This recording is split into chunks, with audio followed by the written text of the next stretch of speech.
And you know we bout to eat this a fast meal. Y'all gotta pay for this heat like a gas bill. We keep on coming back, so yeah, they mad still. 716 make them pay with some bad bills. Red, white, and blue like Superman, so you know we eating at the Super Bowl. Kill the competition, set up the funeral. Josh Allen catching all the shots you go for, we callin' blitz. Ready to start, we ain't calling no quits. I'm the #1 draft pick. A lot of y'all talk, but I ain't hearing it. Only listen to Keyshawn and him. Talk about the Bills, dominating on the field. All our players got them skills. Buffalo gon' make a kill. When we talk about the Bills, dominating on the field. And our players got them skills. Buffalo gon' make a kill. What's going on? Welcome back to another live episode of the Podium podcast, home of the all truth, no sodium takes. I am your co-host, Aramis. Melly Mac. How do you know, unequivocally, beyond a shadow of a doubt, there will be no sodium? How do you know that? Because we absolutely did the thing yesterday. That's how I know. That's how I know. Okay. We did the thing yesterday. That's how he knows. That's how I know. Okay. No I mean, unless you got sodium. It's 40 keys. It's going. Listen, we gonna pour some water all over that. What kind of water? Whatever dissolves. That alkaline pH water. There you go. We're gonna pour some of that base water over. Oh, you talking about? Oh, yeah, the flat water. Yep. Yeah. Yep. Yeah. Yeah, no dead water though. We can't do that. Nah, so listen. There is a lot to get to about this game, but let me start with this, fellas. Let me start with this. What part of this game did you enjoy the most? It has to be one thing. For me, honestly, I don't know my man's name, but I had a diehard Chiefs fan in front of me. Me and him, we was kicking it the whole game, man. Them boys is cool. I got to give them credit, man. Chiefs fans is cool. They talk their little crap. We talk our little crap, but at the end of the day, man, they cool, man. Like, we was going back and forth. But the only thing he said that I didn't agree with was after Josh had the game-winning touchdown and we ran MVP, he's like, y'all think he the MVP? I'm like, yes. Why wouldn't he not? Right, exactly. So he was saying how, Jared Goff playing better and Baker Mayfield. I'm like, bro, Baker Mayfield is 5-5. He's not getting no MVP. Right. I said, Jared Goff, yes, he's in the running. But if you can't tell me that my boy Josh Allen's not in the running for MVP, bro. You can't tell me that. Yeah. He's always been in the running. Especially after the way he ended the game. Oh, yeah. Come on, man. Yeah.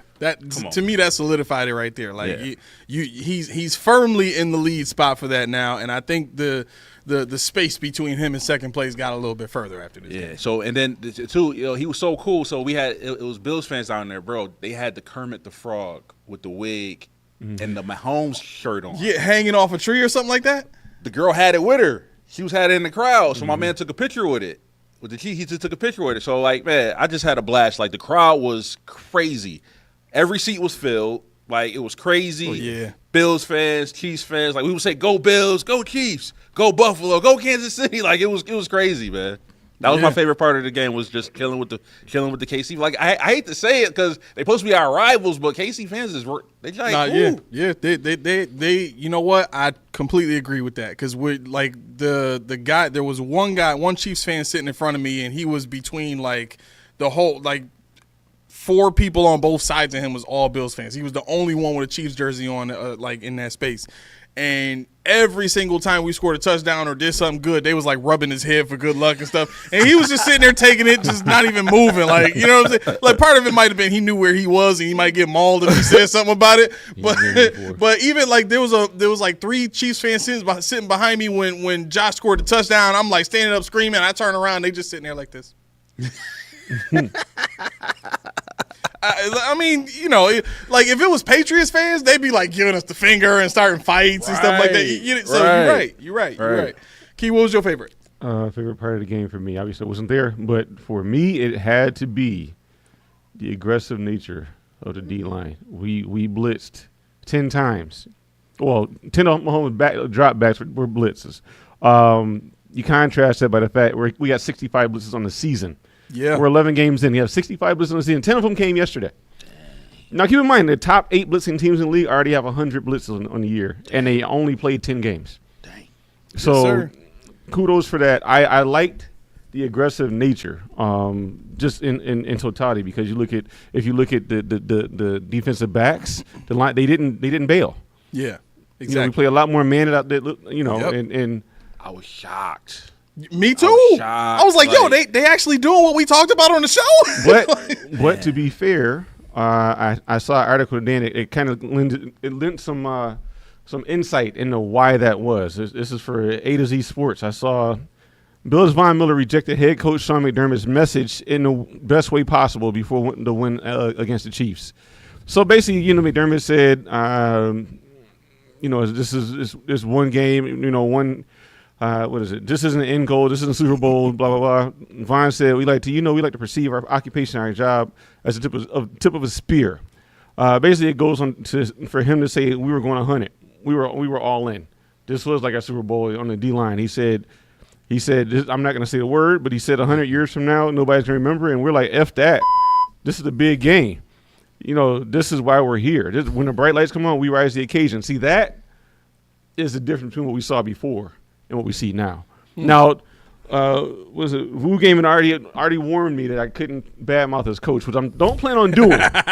I don't intend on doing that. You know what? I text my pop. I said this by far has to be the best head coaching job that Sean has done to this point.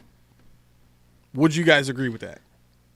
Looking at the competition, who we played, and how to me, it's always that particular team where he's make the most screw ups, and for him to be like, yes, that was the best. Like that 4th and 2. Come on, man. Yeah, Come on, man. Yeah. Even the other one where I agree with you, I didn't like the play call, but I think if Dawson Knox would have kept running, Josh don't intercept that ball, he might have first down, but just the aggressiveness, like, nah, bro, you know who on the other sideline? That's Pat Mahomes. Yep. Nah, 4th down, we going for it. Well, I think that. the 4th and 2 they do. 4th and 3 they don't, and that's out of McDermott's mouth. He said 4th and 3 we probably do something different. What? Yeah, he said so. You can give me aggressiveness, but that's also Josh Allen saying, I'm doing this. I'm going for it now. We're doing this. You know, we got momentum, and McDermott he has to notice they have momentum in this game. Right. He has to see that. He has to feel it close to the stadium. He has to feel everything, all the feels. And you got to go with the rhythm. You can't just say analytics. But, you know, I'll give you that, but that challenge, it sticks out in my mind. I'm like, what? Because he lost the timeout? No, it was the worst challenge I've ever seen in my life. Really? It was by far the worst challenge I've ever seen in my life. Why? Was it worse than Andy Reid's? By far the worst challenge I've ever seen in my life. No way. by Bro, far. how is it the worst? The worst know. one you've seen in your life? The worst? By far. How? That was horrible. It was Worse than what? all of them. Everything. Nah, you gotta give me something. If it's the worst in your life, that means you've been tracking them bad boys. You got notes on it. Obviously is a little ambiguous, but no, that was a horrible thought to even throw that flag. The broadcast said so. I said so because I didn't know what they challenged. You know, he was clearly in bounds. He clearly had the ball and lights out. But Wait. Who you talking about? The He's talking about the one-handed grab where he caught it, but he tucked it in. So Oh, like I that can see, I one. can Oh, see okay, maybe because okay. when he tucked it, do you count that as a bobble? Because like I don't know. Like I don't think it was a bad one. Like the one I wouldn't. The one I gotta say the one that Andy Reid threw, I'm like, bro, it's clear and cut. Like what did he see? which one was that? And then the one where he tried to get my man Cooper. Talk about he ain't catch it. The one that Cooper caught over the shoulder. And matter of fact, the guy in Johnson? front of me, Okay. the chief fan in front of me, he was like, "Oh, the Hamburglar never loses challenges." I said, Hamburglar. I said, "Yo, I bet you he gonna lose this one." Yeah. Because when they play the replay, I'm like, it's blatant. Like that's an easy one. Yep. But if you consider later on in that game, Xavier Worthy has almost the same identical catch on the other side of the field, and that one gets called incomplete. Yeah. You know what I'm saying? So like it really is that close. Well, that one definitely was not a catch. Yeah, I mean you can see his toe. You can see that was Yeah. clear. That wasn't a catch. Yeah. The one that the Hopkins one, you know, he had both feet in bounds. He drug it. It was a catch. And to know somebody's upstairs looking at what I saw on TV, and still tell McDermott throw the flag, that's egregious. That's really egregious. I can see if he said, I got to do it now, throw it. If they rush to the line and he just threw it, that's fine. But somebody reviewed this, said, hey, because that's the part we're missing. Now we have somebody that's looking at the review to tell you to review the play. Yeah. Right. And for him to do that and then still say, yeah, you should and you're an ex referee, ex umpire, whatever he was. Mm-hmm. You know the deal. But see, I don't You think know it the was deal. the feet on that catch. I think it was the fact that he caught it with one hand and he tucked it in. So like basically by rule, if he's bobbling it, that even though his feet is in, is not a catch. Yeah, because you don't have possession. So I don't yeah. think there was challenging the feet. I think it was the one hand and bringing it in. I mean, that's just me. I don't know. Yeah, I got to look at it again because I know from what I saw it wasn't even close. But then again, that was yesterday, and I don't have the memory you guys have. So No, listen. I'm hooked. I had an opportunity. My mom had an extra ticket in the M&T box up there, and as soon as we get off the elevator, they had champagne lined up, and then you walk in and they let everybody sign up for a square. So if you won the square, you basically won free money for something you didn't have to pay for, none of that. You know what I'm saying? And then you walk in, and the first table right in front of you is they had pulled pork, they had ribs, they had all like the whole shebang. I mean, it was the best Bills game day experience I've ever had in my life, and that's saying a lot because I've been at a lot of big games. You know what I'm saying? But to experience this game the way that I did and to see Sean come out and put on that kind of performance, I'm probably going to spend a lot of time praising him for this because hopefully it makes its way back to him the same way our game notes made it to the, you know what I'm saying, before they played the game. So, but yeah, I mean, like, I was saying this to my pop this morning. Because he asked the question, are the Bills Super Bowl contenders really? Because there's people out there saying, like, who have we really beaten besides the Chiefs? But my reply was, if the Bills play like this, with this aggressiveness, right? Because you got to keep in mind, Milano's still coming back. Dwayne Carter's still coming back. Yes. You still got Coleman coming back. Spencer Brown didn't play. You know what I mean? So it's like now we have it confirmed that Curtis Samuel's been dealing with injury all season. Yep. So all of these different aspects. I mean, Amari Cooper wasn't at 100%. Like all these different things that are going to be added onto the team after the bye. Like the only true test left for us is the Lions. Pretty much. Like, if we beat the Lions, man, it's over. Super Bowl contenders for sure. And to be quiet as kept, even if we lose to the Lions, they not an AFC team anyway. Right. So it's not going to count so against us. worst case scenario, we see him in the Super Bowl. Yeah. Yeah. I mean, at this point, because even when we were, talking during the game and Key was like, no, I still want him to lose. I'm like, well, it's over. Now they about to win. Let them win. You know what I mean? Like, I think this was still in third quarter when you texted that or something like that. Right? What'd I say? You said something to the effect of you would still like to see a loss. You said something like that. I gotta look at it. Underground ball. The other part was we switching between threads too. Yeah, I know. That was the hard part. I do too much. No. We we made fun of Mr. Brightside. Oh. That still got beef They over was that. going strong out there. was rocking though, Key. Yeah, no, That's no, rocking, man. no. I don't know. As a DJ, when I see people that energetic with the song and they vibing with the song, like it just gave me good vibes, man. That's good DJ vibes all day. Yeah. Did you nod too? Yeah. I saw the words on the board. I'm like, oh, here we go. You thought about me instantly. Yeah. That's why I don't go, because I don't want to hear Mr. Brightside. Speaking of good vibes, who the hell threw James Cook way up into the stratosphere after his first touchdown? Was that McGovern? Somebody took him and like just ragged on him. I was like, yo, what are you doing? He was completely horizontal. I said, wow. And speaking of that, did you guys know that this is just a 12th season? 12 Bills player to have a 10 touchdown season. Yes. Can you name Yes. the two that had multiple? Therm. No. Multiple what? Wait, what are Multiple we 10 naming? touchdowns rushing seasons. Who? Thurman didn't Running have backs? a multiple 10 touchdown season? Yeah. That was surprising too. It was, obviously, the one. Wait. greatest- 10 touchdown seasons. Mm-hmm. So it got to be shady. Rushing. 10 touchdown rushing seasons. Oh, LaShawn McCoy for sure. Shady. Yeah, He had one. he had one. He had one. Shady. Oh, so you got to have more than one. Yeah. Uh, I mean, obviously he's on the list, but I was curious if you guys knew who the two guys were that had more than one. there's only two. Yeah. OJ got to be one. You know it. Yep. This is going to get you. Because you call a current player by this name.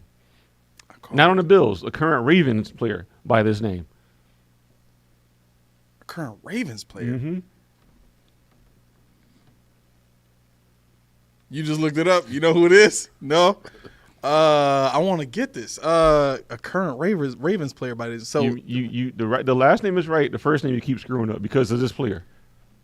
Fred Jackson? He keeps screwing up. No, not Fred Jackson, man. Dig deep. Okay, who are the Ravens that we talk about? Name the prominent Ravens that we talk about. King Henry. So who? Oh, Travis Henry? Yes. What? Yes. Travis Henry, bro? Travis Henry was that dude. I mean, He was that fella.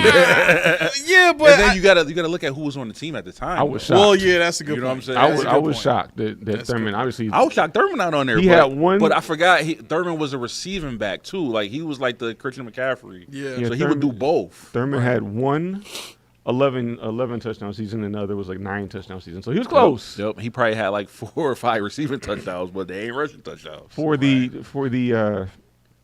extra point, can you name the running back that has the most touchdowns in the season, receiving and For the Bills? receiving and rushing? Most for the season.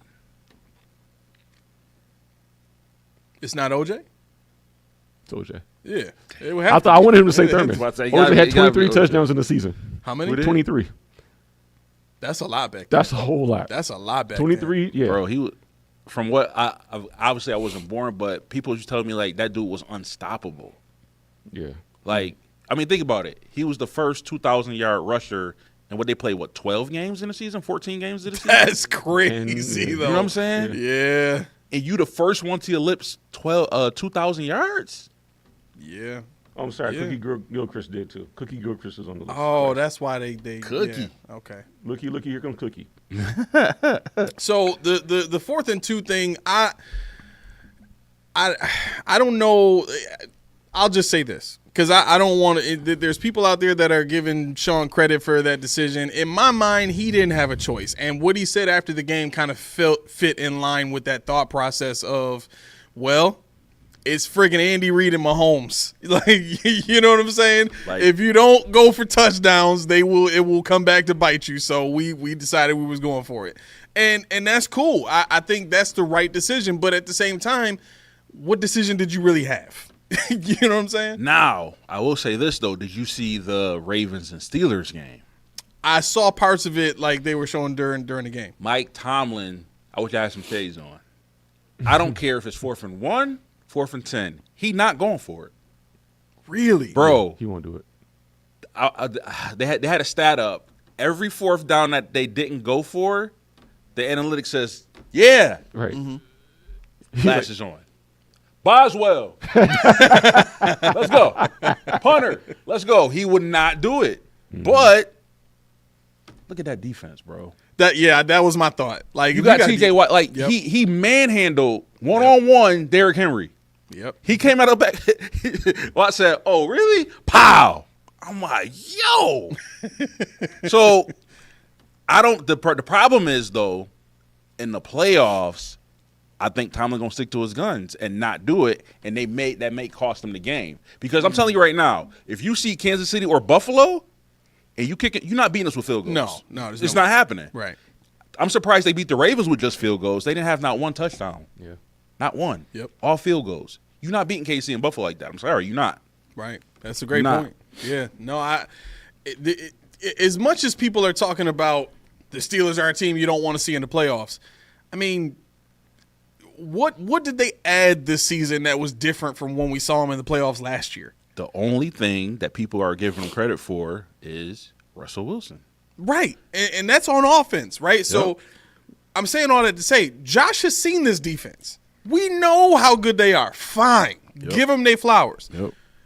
But they ain't stop Josh and Mahomes level defense. Yeah. Like, that's a whole different level defense. You might need Ray Lewis on the other side of that field to be able to do something like that. And to beat the Bills and the Chiefs, you got to put up points. And that's one thing that I don't care if Russell Wilson is looking good. I can't see him putting up points on the Chiefs or the Bills. Right. He's not that guy anymore. We saw him put up points in one game. And who did they play? Was that Atlanta or something like that? They put up like 35 or something like that on that team. And their defense is nothing to really respect right now in Atlanta anyway. So, there's no team in my mind aside from the Chiefs going into the playoffs where I'm like, we can't beat that team. The one team that I think I would not want to see aside from the Chiefs, if I'm going to give them that level of respect to add them in there, is the Chargers. Yo. Herbert is starting to play a little bit like Josh. I was about to say that. He's starting to get Josh-like, bro. Yeah.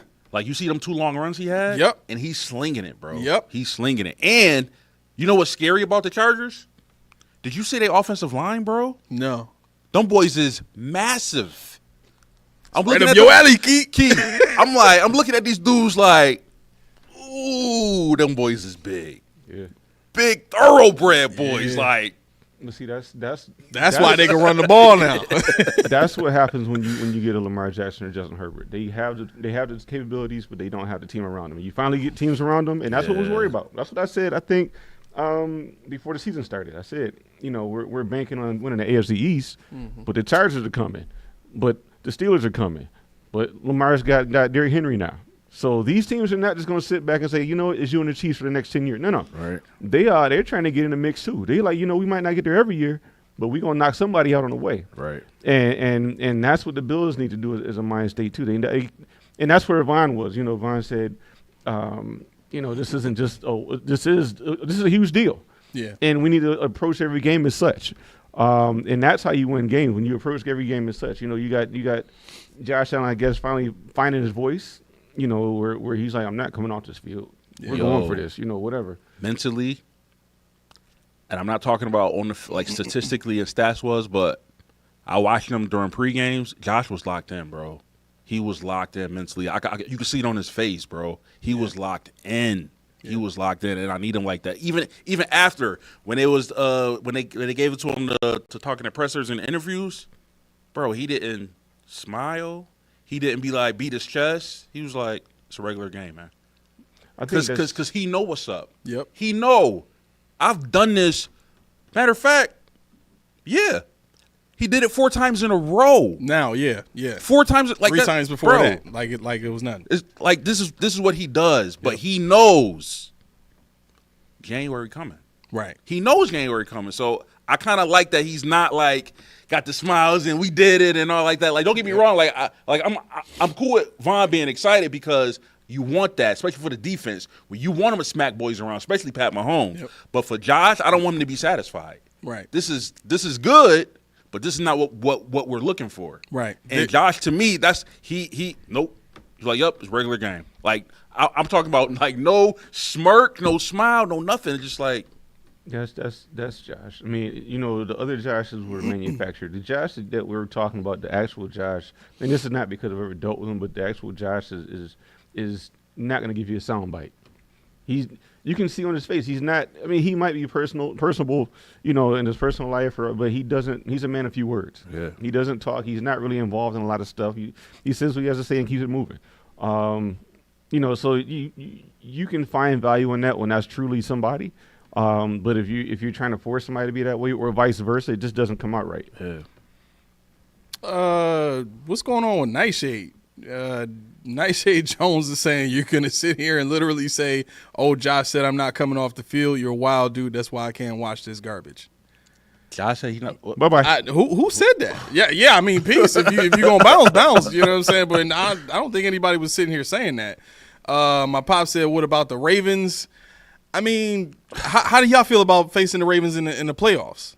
So, me personally, after what happened in the season, I expect the Bills to be ready for Derrick Henry. Yeah, agreed. I mean, I'm not saying that it's going to happen like, oh, they're definitely going to take care of business, but I expect them to because they see what they did. And Ravens are definitely beatable. Like, you just saw, like, they struggling against Pittsburgh. Like, and then to me, like, people can flame me all day. Lamar's a great quarterback. He's elite. But I'm sorry, he just don't turn it up in the playoffs. Right. Until I see it, I can't give him credit for it. So I'm not really worried about Baltimore in the playoffs. Like I said, not to say that they can't have the same performance in the season, but I just don't think that they will. Right. I worry about Baltimore because of the potential. I don't want it. Like you said, when you see it, I don't want to see it because it's going to be on us more than likely. Right. So, I like to say that he's going to have a team of injuries or a team of lesser talent like he always does, and I'll leave it at that. I don't want to weak the giant. I don't want to weak the whatever's inside of him that needs to come out. Not against us. You can weak it up against the Steelers, against Cincinnati, somebody else. Right. Let me see it. Let me see it against them, and then we'll react accordingly. Yeah. There's a level to this that really speaks to Lamar Jackson's play in the playoffs. And part of what we usually see from Lamar Jackson in the playoffs is a little bit of what we saw of Lamar Jackson versus the Steelers. Lamar Jackson's play versus the Steelers and versus the Chiefs is lower than everybody else. I think he's only throwing 76. His quarterback rating's like in the 70s versus those two teams, and everybody else is 103. And for me, that's a much different story in the playoffs for Lamar Jackson. It's pretty much Lamar Jackson in the playoffs versus everybody is right around that 70 range as far as his QB rating. And so I think that's why I don't really focus so much about the matchups per se when it comes to playing the Ravens, because one, the Bills have already shown the last time Lamar Jackson played us in the playoffs, he had weapons. Mark Andrews was an elite tight end at that point in time. And they had pretty decent receivers, and they had a strong run game. So it wasn't too dissimilar from what they have now. A little bit of an upgrade. But again, to me, it's more about Lamar Jackson's level of play in the playoffs. Even last season when he was playing against the Chiefs, it's not the same Lamar Jackson that people were used to seeing in the playoffs when he won the MVP. Right. So that, to me, is the bottom line. If Lamar Jackson goes into the playoffs this year and he's putting up 40-something points on the first two teams that they play, and then they come see us in the AFC Championship game or something like that, I'll be the first to say, look out, he comes. Right. I'll be the first to say it because, like I said, I know he has the potential to do it. He just haven't done it yet. But right. I know, like Keyshawn said, I know it's there, it's sleeping dormant. But if it come out, like I said, I don't want it to come out on us. But yep. Yeah, I mean, well, to the point about what year are you talking about Lamar he had weapons? Are you talking about last year? No, the year we beat him 17-3 in the playoffs. Okay. I was going to say, because I thought they've been pretty destitute. When it comes to the talent level on the team, they have Mark Andrews. They tried to run a 12 at all times. It was kind of boring and annoying. And Lamar's running the ball 20 times a game on design runs because Greg Roman's a bonehead. And right. yes, I did say Josh Allen is not coming out. I'm not coming off the field. I said that. Oh, you said that. I said that, and I stand on that. So nice, Say Jones. All right, peace. Yeah, is what it is. But yeah, no. Where was I going? I like this point by Jeff real quick too. He says, "Yeah, but you got to have a D that can slow down or stop J.A." That's the other part of this too. I mean, the Ravens' pass defense. Everybody that they've played, except for the Steelers, who I really don't respect the Steelers' passing game whatsoever, but everybody that the Ravens have played that can throw the ball has thrown the ball astray. I mean, Baker Mayfield, come on. Yeah. You know what I'm saying? Like, not that Baker Mayfield is bad or anything, but he was throwing to nobodies. Right. You know what I'm saying? Like, that combined with Lamar Jackson not being a great playoff a great playoff performer. Mm-hmm. I think the Chargers, with the coaching that they have, their ability to run the ball, the way that they can stop teams from scoring. Granted, they didn't do so well against Joe Burrow and the Bengals, but who does? Joe Burrow puts up numbers on everybody. You know what I'm saying? Still got the dub. Right. That's what I'm saying. But the Chargers are number one in the league in terms of points that they give up. They don't give up touchdowns in big points. So that's one of those teams that I look at and say, that offensive line would be a problem. That quarterback would be a problem. You know what I'm saying? That run game, that defense would be a problem. You know what I mean? Like they're more of a complete team than the Ravens would be. That's why I give the Chargers a little bit more respect. Can I just say something that's really grinding my gears right now? Right now. Go ahead. Yes. Sure, Please go ahead. MVS. Why is he grinding your gears? Are you freaking kidding me? Grinding your Are you gears? freaking kidding me right now? He ain't I no got here. him on my fantasy team, so Bro. I'm all right. Really? Are you kidding me? I was about to see this dude. MVS. I'm like, the same MVS that was on the Bills? That couldn't Who catch didn't do anything? nothing? You're right. Come on, man. It'll come. What's up with that, Key? How this dude turn into like non-existent to like, hey, Well, He turned into Tyreek Hill real quick. What they have? They have nothing else on offense, do they? I mean, what else do they have? They got Taysom Hill running for having 3 scores and catching balls, and I mean, come on, that's Clint that tells you how Kingsbury. bad it is. Clint is it? No, I'm sorry. Clint. What is his name? Clint. Who you looking for? Clint, the offensive coordinator for the Saints. Oh, I don't know. Clint something. He's a son of somebody big time that they I used to will coach. find it for you. How about that? is it Cliff? Clint Kubiak. Clint Kubiak. That's Kubiak. that. Yeah, Kubiak, yeah. sorry. Clint Kubiak. That he's working his way towards some serious recognition this season. What he's been able to do with that offense and Derek Carr is nothing short of amazing. I mean, their offensive line is not great at all.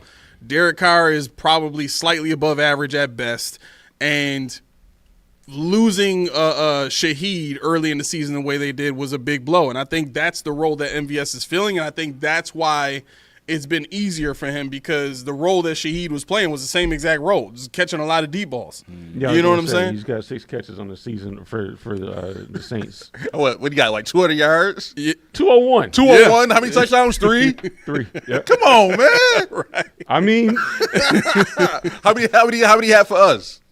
catches? 2. For how many yards? We're not going there.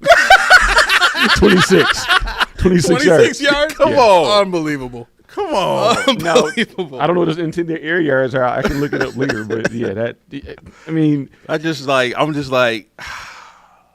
right, whatever. He I don't- mean, he don't we bother still me. rolling, but still, I'm like, come on, bro. You could at least help us out a little bit. he don't bother me, man.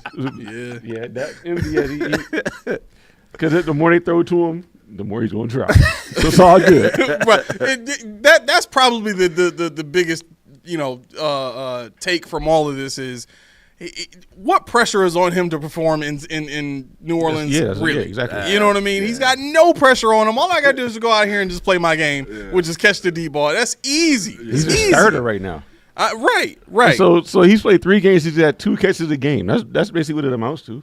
2 catches a game. But the ones you but see, it's they always big. that's right. well, yeah, 'cause 70 the yards ones you and a see touchdown. are the ones So on the it- distance. Now I'm still like had he not like did that good and I still wouldn't have figured that we would get him before the season started, because like I know he has potential, like but now seeing what he's doing, maybe that's what they were thinking, like he's supposed to do that for us, Right. like But he's you gonna gotta- take the top off the defense, like those big plays were supposed to be for us, but it just never worked out. But you got to scheme him open like that, too. That's why I say yeah. Clint Kubiak, what he's doing there. I mean, Shaheed was about to be like a top 5 receiver this season. Oh yeah. Because yeah, whatever absolutely. MVS is doing right now, Shaheed was going to be doing that and a little bit more. Yep. He's a better receiver. Real quick, Steve says on MVS, look how long it took Curtis Samuel to pop. MVS went off same time. Samuels made contributions. Maybe it's the OC. I don't know if it's the OC. To me, so like we talked about the show yesterday about the scheme. No matter who's here, whether is Cooper or whatever, it doesn't seem like the Bills plan for one player to explode. Yes, exactly. Right. I feel like other teams, they don't have that, because this is our best player. That's who we getting the ball to. Yep. MVS is your best player. Say it again. I Say mean- it slow. I Say mean, it again. right? You figure Chris Olave is still hurt, right? He's always Yes. hurt. So he's hurt. He's possibly done for the season. He went to go always see a hurt. and then specialist. they got no Shaheed, right? Nope. So I mean, is he probably is the best receiver they got. Cameron Taysom Hill. Yeah. Which But Right, like, yeah. you know what I'm saying? So like, I think that has something to do with it. Yeah. So, like, I can't be mad at the Bills because, I mean, what is working for us, I mean, we're 9-2. We just beat the Chiefs. And matter of fact, we're the first team all season to put up 30 on them. Yep. So, you know what I'm saying? Like, maybe it's like if we had him on the team and we were scheming him like, hey, and maybe it'll be different. But I think just because the fact that they don't target one player to get off, it's just like they really sticking to that group everybody eats type deal. So, like, You know what grinds my gears? You know, this is the sodium right here. You know what gets me? let's get the sodium. Here we go. My man texts me. I'm nominating this for The same one? Same dude. It's for the DJ Award of the Week. You know what the DJ Award is? What's the DJ award? The Dookie Juice Award. Oh, the Dookie Juice Award. Okay. All right. He out of nowhere texts me, Cole Beasley better than Khalil Shakir. I said, I was like, yo, fam, Why? why are you trolling me? Right. Right. Is there a camera somewhere? Yeah, What's going on right I'm now? like, he said Cole Beasley is like, wait, I got this. He said Cole Beasley 2016 season he was Cooper Kupp. What? I was like, Come on, man. Bro, stop. I said, wait, no, I said 2000. I said Cole Beasley had 75 catches in 2016, right? Cooper Kupp had a season where he played 9 games, had 75 catches. Right. They're not the same. No, they're there's not no the way. same at all. No. I didn't know he was 31. But anyway, Beasley? Yeah, I didn't know he was 31. I didn't know he was that old. I mean, don't get me wrong. That's young.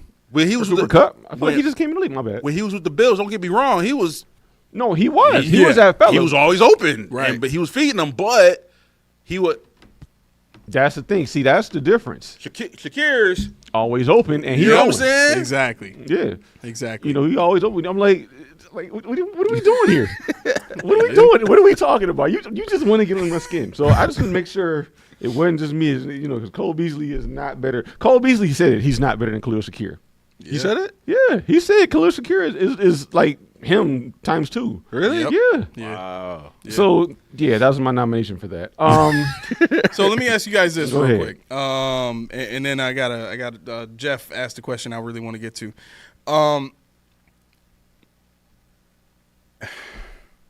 I just lost my train of thought. I was gonna say, you know what? Let's just get to this question here That's the before question, yeah. before I get kicked off the show. Jeff asked, "Can we run the table from here on out?"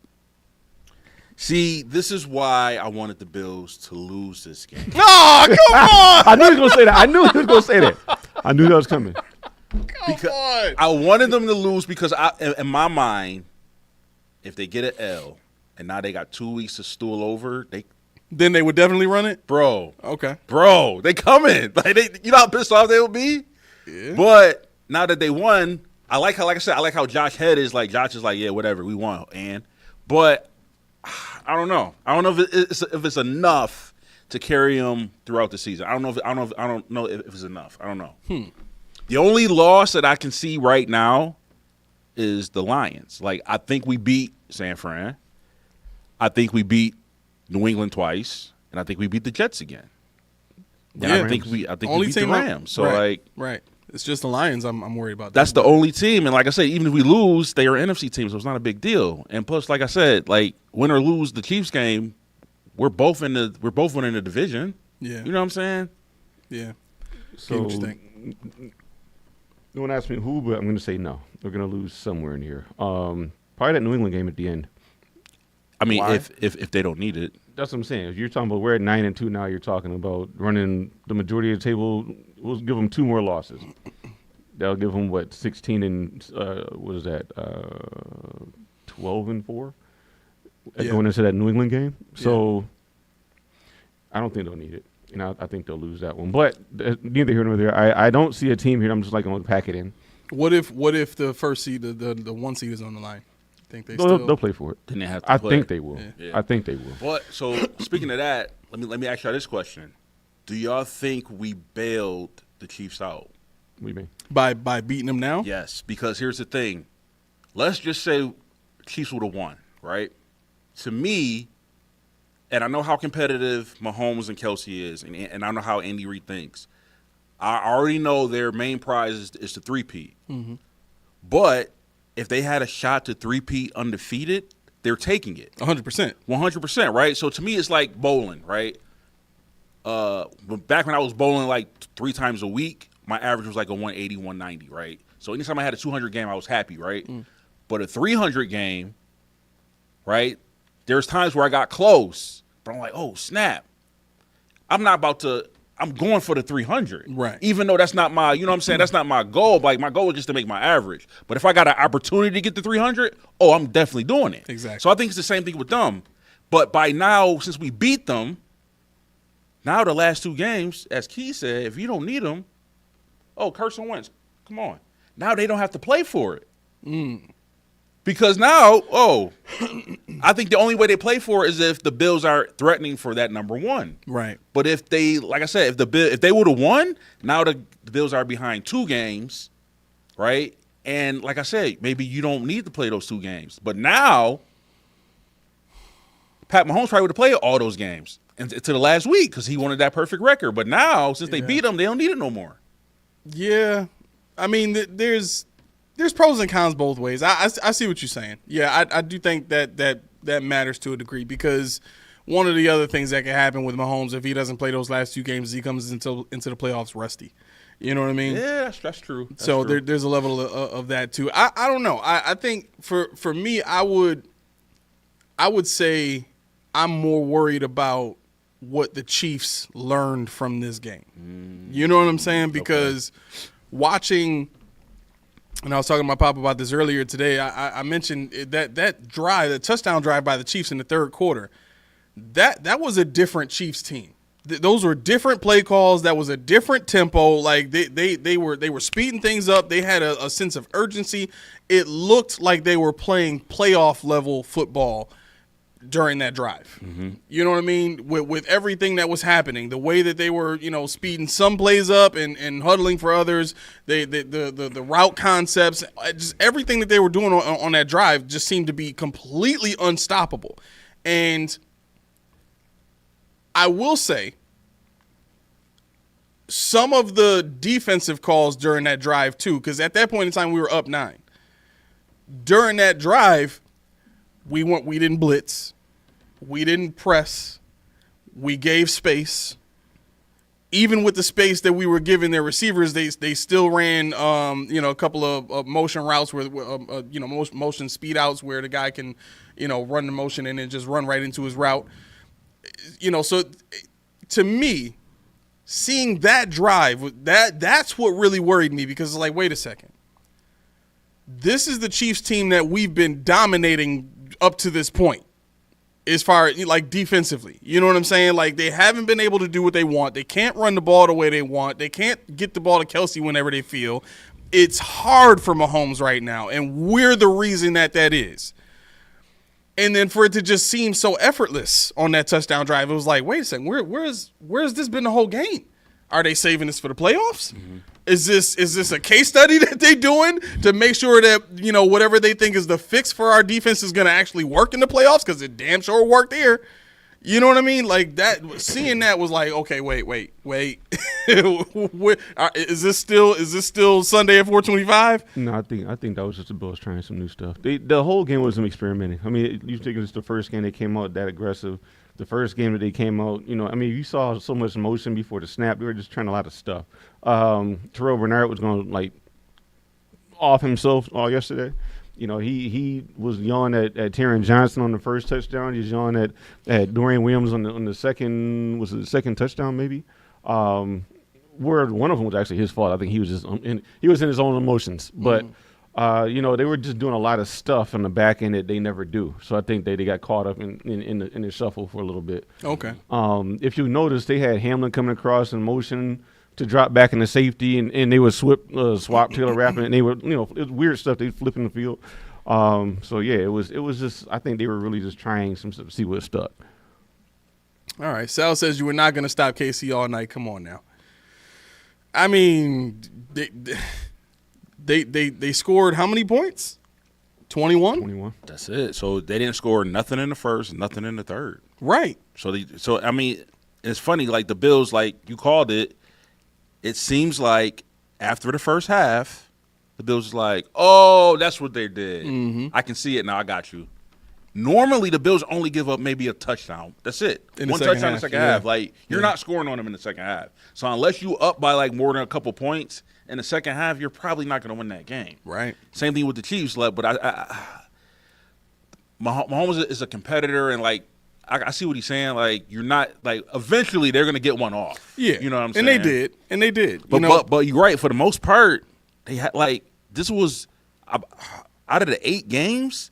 This was probably Kelsey's worst game. Oh yeah. But he had 2 catches. Two catches for like what was it?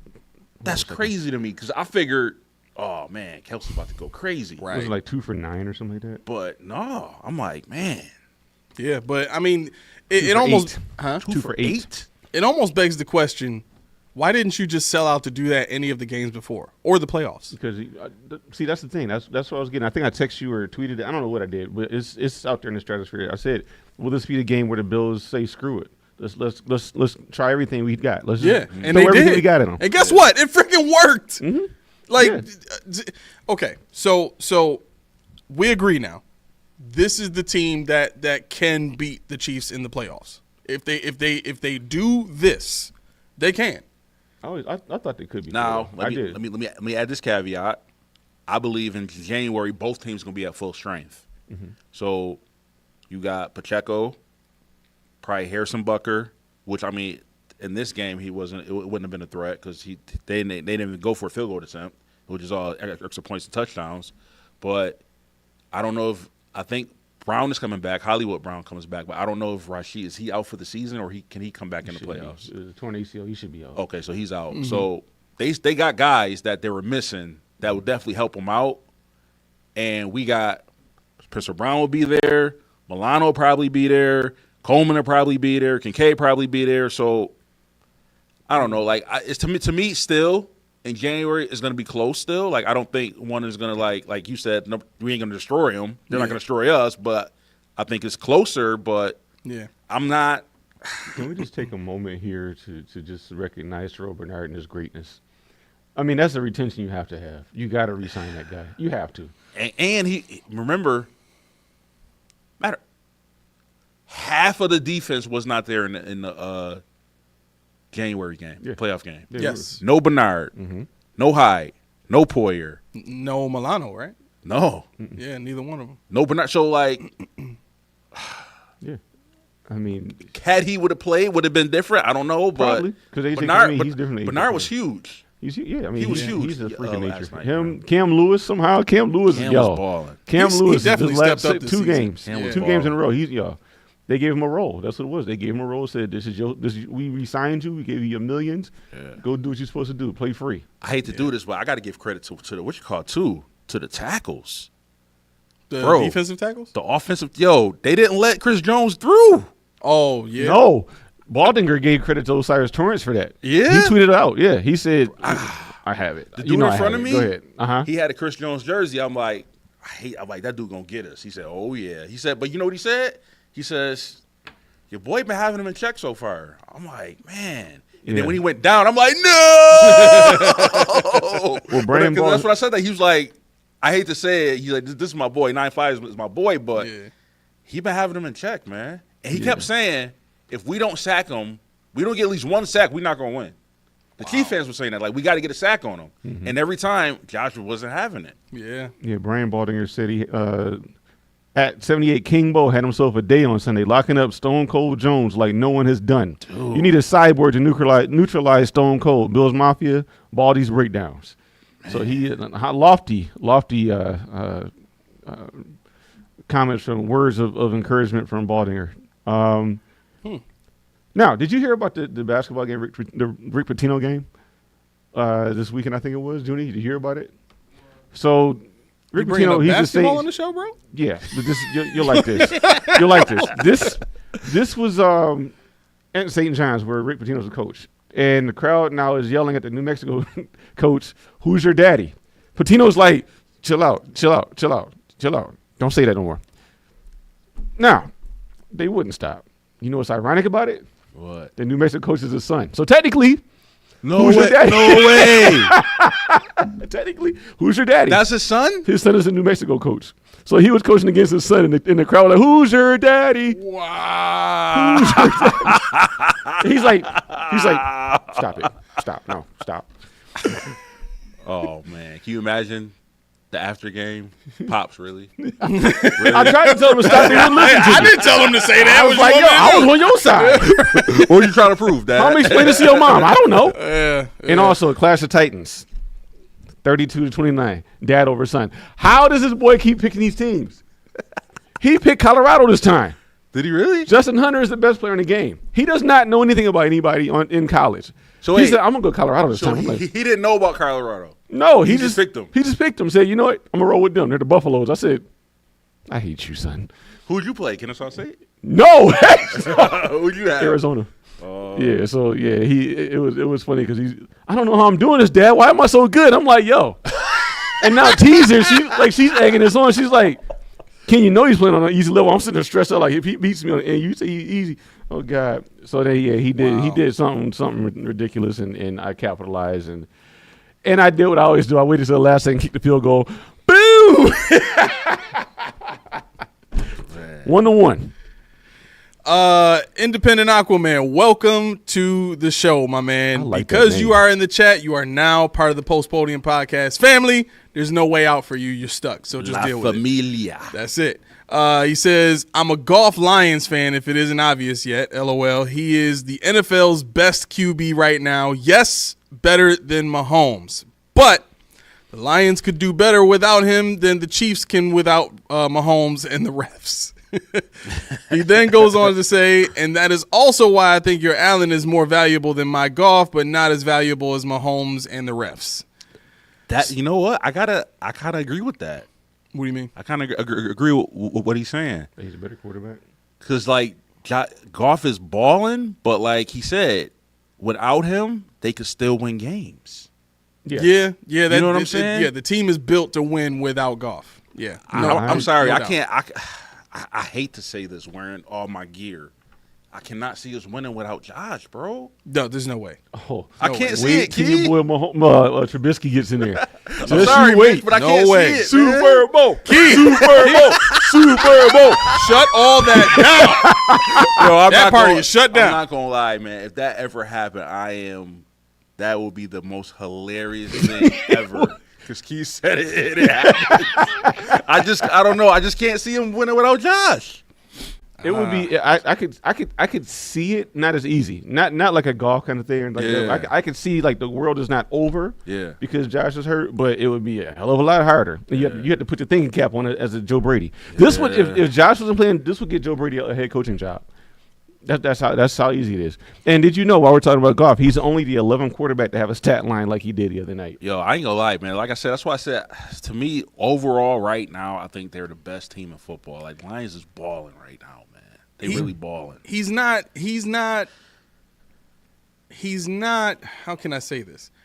When he was with the Rams, that offense was moving and shaking close to this level, right? But he didn't have as complete an offense in LA as what he has now. But I think, again, part of the reason why you let a guy like Jared Goff go is because he is so dependent on everything else around him being set. Mm-hmm. You know what I'm saying? He's not making the big time buku dollars. His contract. Can you pull up his contract real quick? I just want to see where he ranks amongst all the quarterbacks. And if you look at the way that they play, so much of what they do is built off of the run game in general. Mm-hmm. That's why Ben Johnson is done so well as a coordinator there, because he's got a quarterback who plays the play action game very, very well. That's who Jared Goff is. That's who he was in LA. So 13th. He's 13th overall? Yeah.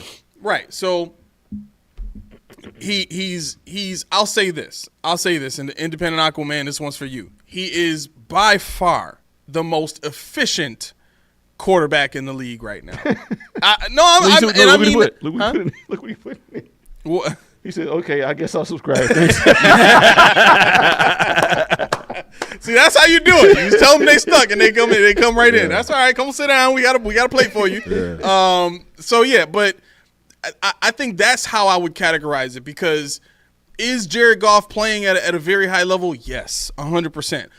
But does he have Jameson Williams, Amon-Ra St. Brown, Sonic and Knuckles, Sam Laporta if he wanted to and doesn't really need to right now, right. On top of freaking Penei Sewell and the rest of that offensive line that is a monster for him right now. Yeah. He does, you know what I mean? It's like he's enjoying all the fruits of this great drafting that the Lions have done, his whole tenure there. So, and again, I'm not saying this to take away from, Jared Goff's ability. Right. But listen, if you give Speed Racer a Mach 5, he's going to be freaking Speed Racer. If you take the Mach 5 away, he ain't the same dude. Right. You know what I'm saying? Yeah. So, and that's a very old reference for y'all old heads.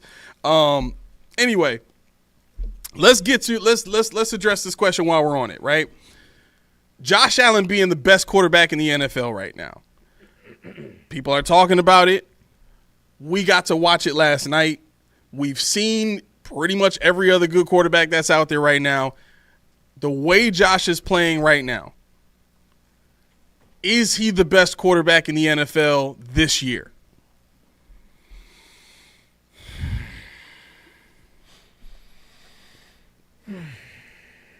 Don't take all day. It's tough. To me, it's right now. To me, it's him and Jared Goff. But one thing I will say, one thing I was talking to my Chiefs buddy.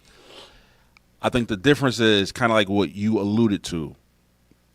Jared Goff is balling in that offense and on that team, but what Josh did last night on that game-winning drive, I don't think Goff does that. Right. You know what I'm saying? I don't think he has the moxie to do that like Mahomes and Lamar and Josh Allen could do. So, to me, if Josh stays at that level, I don't see nobody else beating him.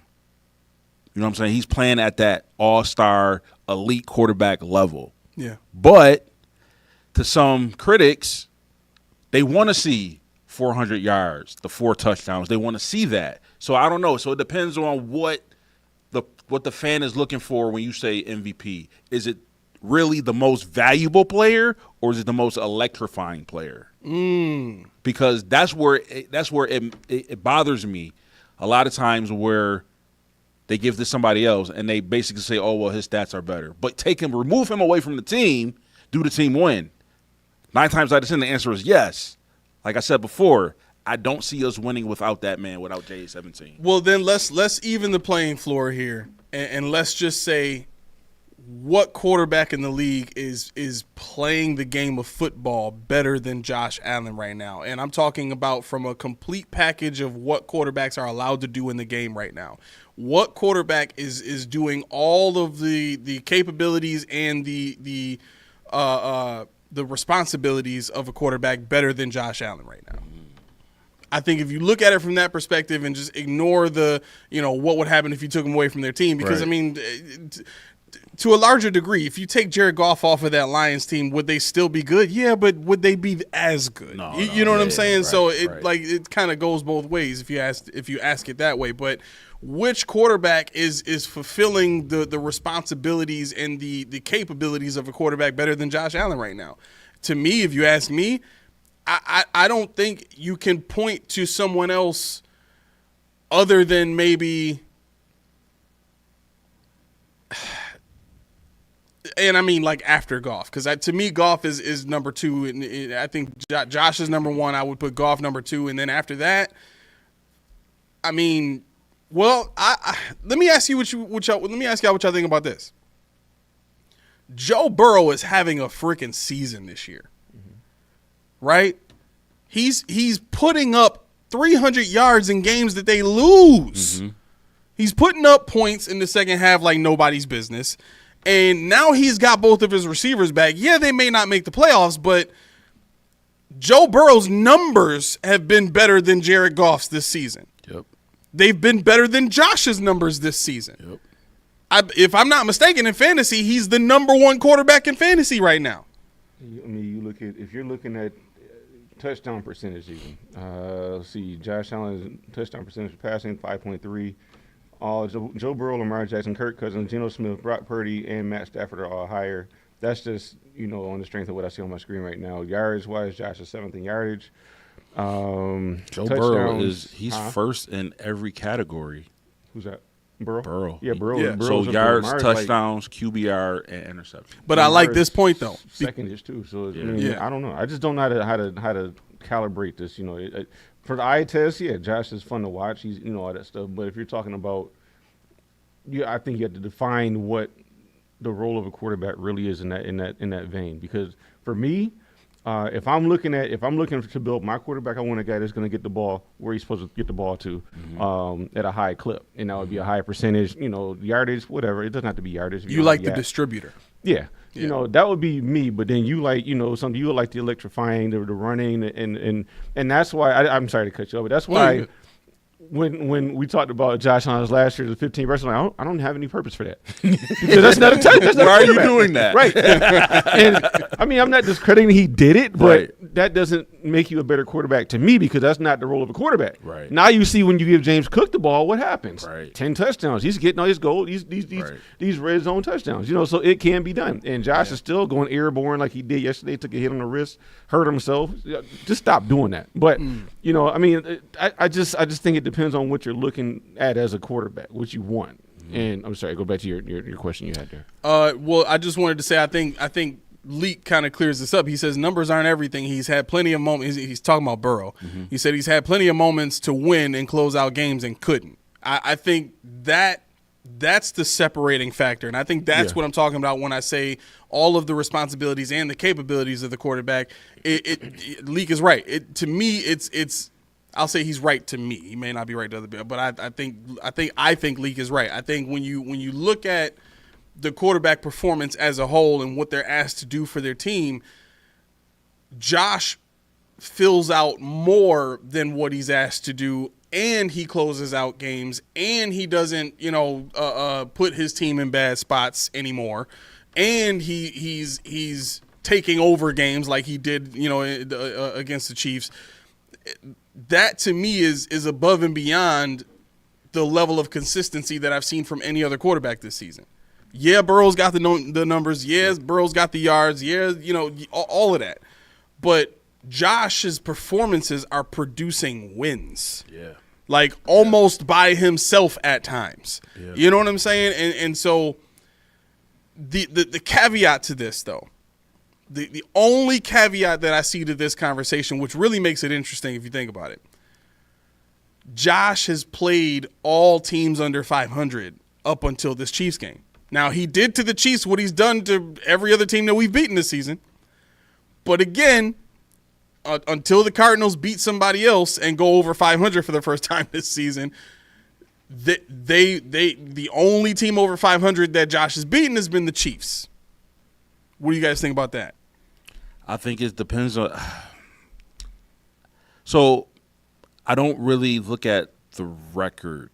Reason why I say that is because we all know San Francisco is a really good team. They're in the Super Bowl last year, but what are their record right now? Yes. Right? They're under 500. Mm-hmm. It doesn't mean they're a bad team. It doesn't mean that they're scrubs. But look at who you got to play the teams that you play.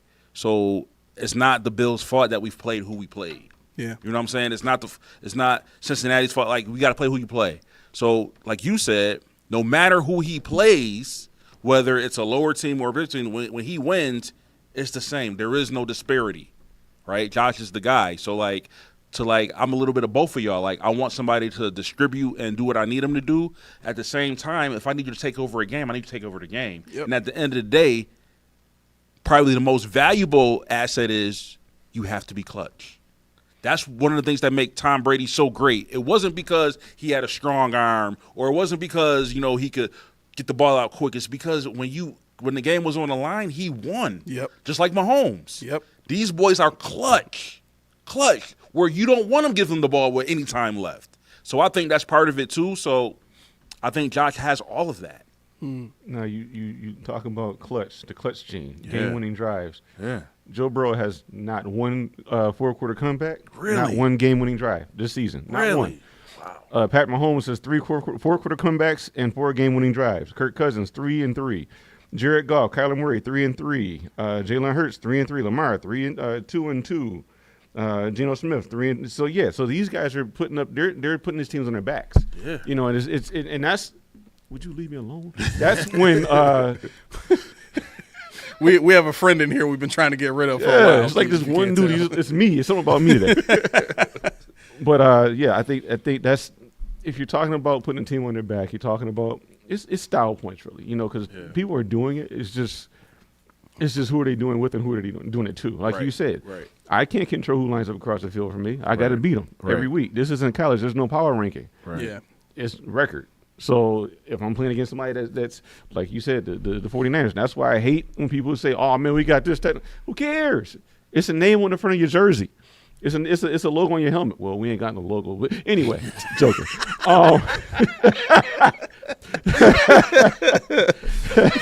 But anyway, you know, it's people get too wrapped up in the strength of schedule. Yeah. I didn't make the strength of schedule. I was playing the number one what do you call it? Number 1 seed schedule. Maybe every other number one seed is injured. Maybe every other number 1 seed has had bad salary cap restraints. They had to get rid of everybody. Guess what? They still show that they're number 1, even though they're a toilet bowl. So I mean, that's a lot to go into that. I mean, you can't discredit somebody based on, you know, some kind of analytics or what they should be doing. It's what are they doing? Right. Yeah. Mafia Sports Report says it's not easy to win every weekend in the NFL. Look at the Ravens, who beat the Bills but lost to the Raiders and Browns. 9-2 record is impressive considering most had the Bills finishing 3rd in the East. Man, that would include me, man. I'm in there. I got egg all over my face, man. You do? I didn't have the Bills winning the division. I had the Chiefs winning the division. You know what? I gave some serious thought on bringing wings here today. I'll probably hook y'all up on Friday. But yeah. It looks like it's pretty much over for the Jets. Yeah, I'll eat those like they eat them W's. Yeah. God, can we stop? Can we stop, please? They lost, bro. How did he do though? It don't matter. They lost. You know what? Who said it? Who said it? Where's this comment at? I'm about to show it right now. Your boy Kev that be saying preach every time you talk. He said MVP, to me, you have to look your opponent in the eye and be able to go toe to toe and beat them. Mm-hmm. And beat them. So all of this turned into all of this. Bam. That's what it is. Crazy. That is nice though. He had 395, 2 touchdowns. Thank you. Yeah. You helping him out? Yeah. I wanted you to tell me. I knew what it was. I wanted you to say it. He didn't win, but he like balled out. He balled out. He ate them W's, but he had a plate by himself. He said, "What W's? The W is overcooked and soggy. It's on the plate, just slipping all over the place because he can't stick a fork in it." He said, "Whatever's on this plate is mine." Because I rose up today, Lord Jesus. I'll tell you, this is my plate. What's happening right now? Oh my God. And I'm gonna eat it because it's on my plate. My plate. Let me ask you guys what you think about this.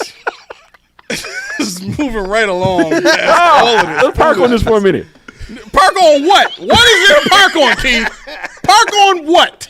I hate them W's, baby. Park on big nonsense.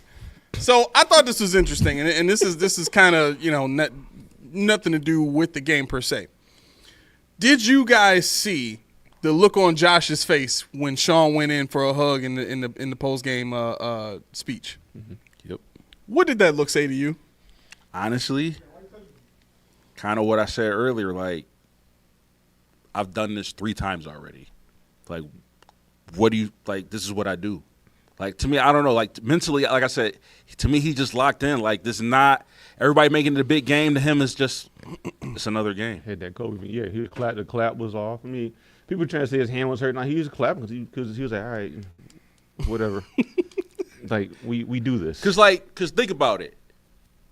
I'm finna upload this. Sean is getting all excited. Like, yeah, bro. Josh is like, bro, we beat the team that we always beat. We beat them. Like, this is not the playoffs. We does this. I don't know. That's what I got from it. But yeah, man.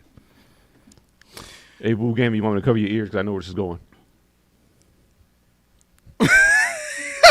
How do you feel about it, Key? What do you think? Yeah, you tell me what you think about it. I'm about to show people this photo I'm talking about. I'm a lot with align with you and what I said earlier. I don't think Josh is that rah-rah type dude. He put his hand out, high five, given he didn't expect a hug. He's like, whatever. All right, moving on. But he does that with a lot of different people too. Like it's not just McDermott. I've seen him with those awkward side hugs, and that lends me to believe that he's just not that kind of guy. He's just not. He's not really a team. Not. I shouldn't say it like that because people think I'm talking about cancer. But he's not. He's not. He's not a rah-rah guy. Okay. And honestly, like, to back what you said, the only time I've ever seen Josh like show emotion where he's excited is back when we weren't that good. Remember what the first time I seen it was the Thanksgiving game when we beat the Cowboys, and he was getting them turkey legs with Diggs. Bro, he was smiling. He was like, that to me started putting Josh on the national map. Like, he's smiling because he was trying not trying to hurl that turkey leg. He said those things were disgusting. Like, yo, like to me that was where nationally, not in Buffalo, but nationally, the guys put him on notice. Like, yo, Josh Allen is a good quarterback. You know what I'm saying? So to me, when he wasn't expecting to be great and he just out there having fun, like, yeah, he was, because nobody expected him to be good. But now that he know who he is, like, again, I did this before. Like, I mean, if you take Josh Allen and look at his mannerisms, you're gonna think he hates being in Buffalo. You will, because every time they go to when they go to training camp, what does he always do? He's like walking. This is him. Yep. Everybody going, big dog. Ah! He does this. Yep. That's all he does. It's like, okay, you don't have to be all over the place, but at the same time, you're like the guy that just doesn't want to be bothered. Like it looks like it on his face. He's on the sideline. I don't feel like being bothered, but I think that's just his face. He's getting older. He's been here before, and maybe he does want to win a Super Bowl. I mean, I should say maybe he does want to win a Super Bowl. I think maybe his mind is finally set on something higher. And when Von Miller says what he said about McDermott talking about this is not Super Bowl, he's like, the hell it isn't. Who else on the team feels like Von? Who else on the team is like, yo, F what he's talking about. We different. right. So I don't know. I'm not sure, what to make of that, really. Apparently, I am not technically proficient enough to get this picture into the live show, so I'm just going to put it on our YouTube channel afterwards. But just look up the post game speech by Sean, and look at when he goes to hug Josh, and just look at the look on Josh's face. It's very revealing.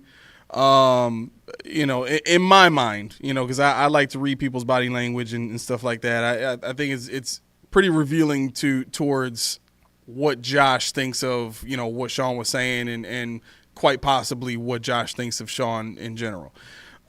Sorry, Vu Gaming. That's just what I'm reading for that, and I'm combining that with some of the stuff that Josh has said during the season that kind of speaks more towards, hey, I'm just doing what I'm asked to do, and whatever happens. That has merit. And the thing is, you look at the game; they're boring for Josh. They're boring. He doesn't get to run. He doesn't get to air it out. Even though I kind of retract what I said about Kincaid, him not being able to hit Kincaid. Did you notice he did the same exact thing to Quentin Morris yesterday?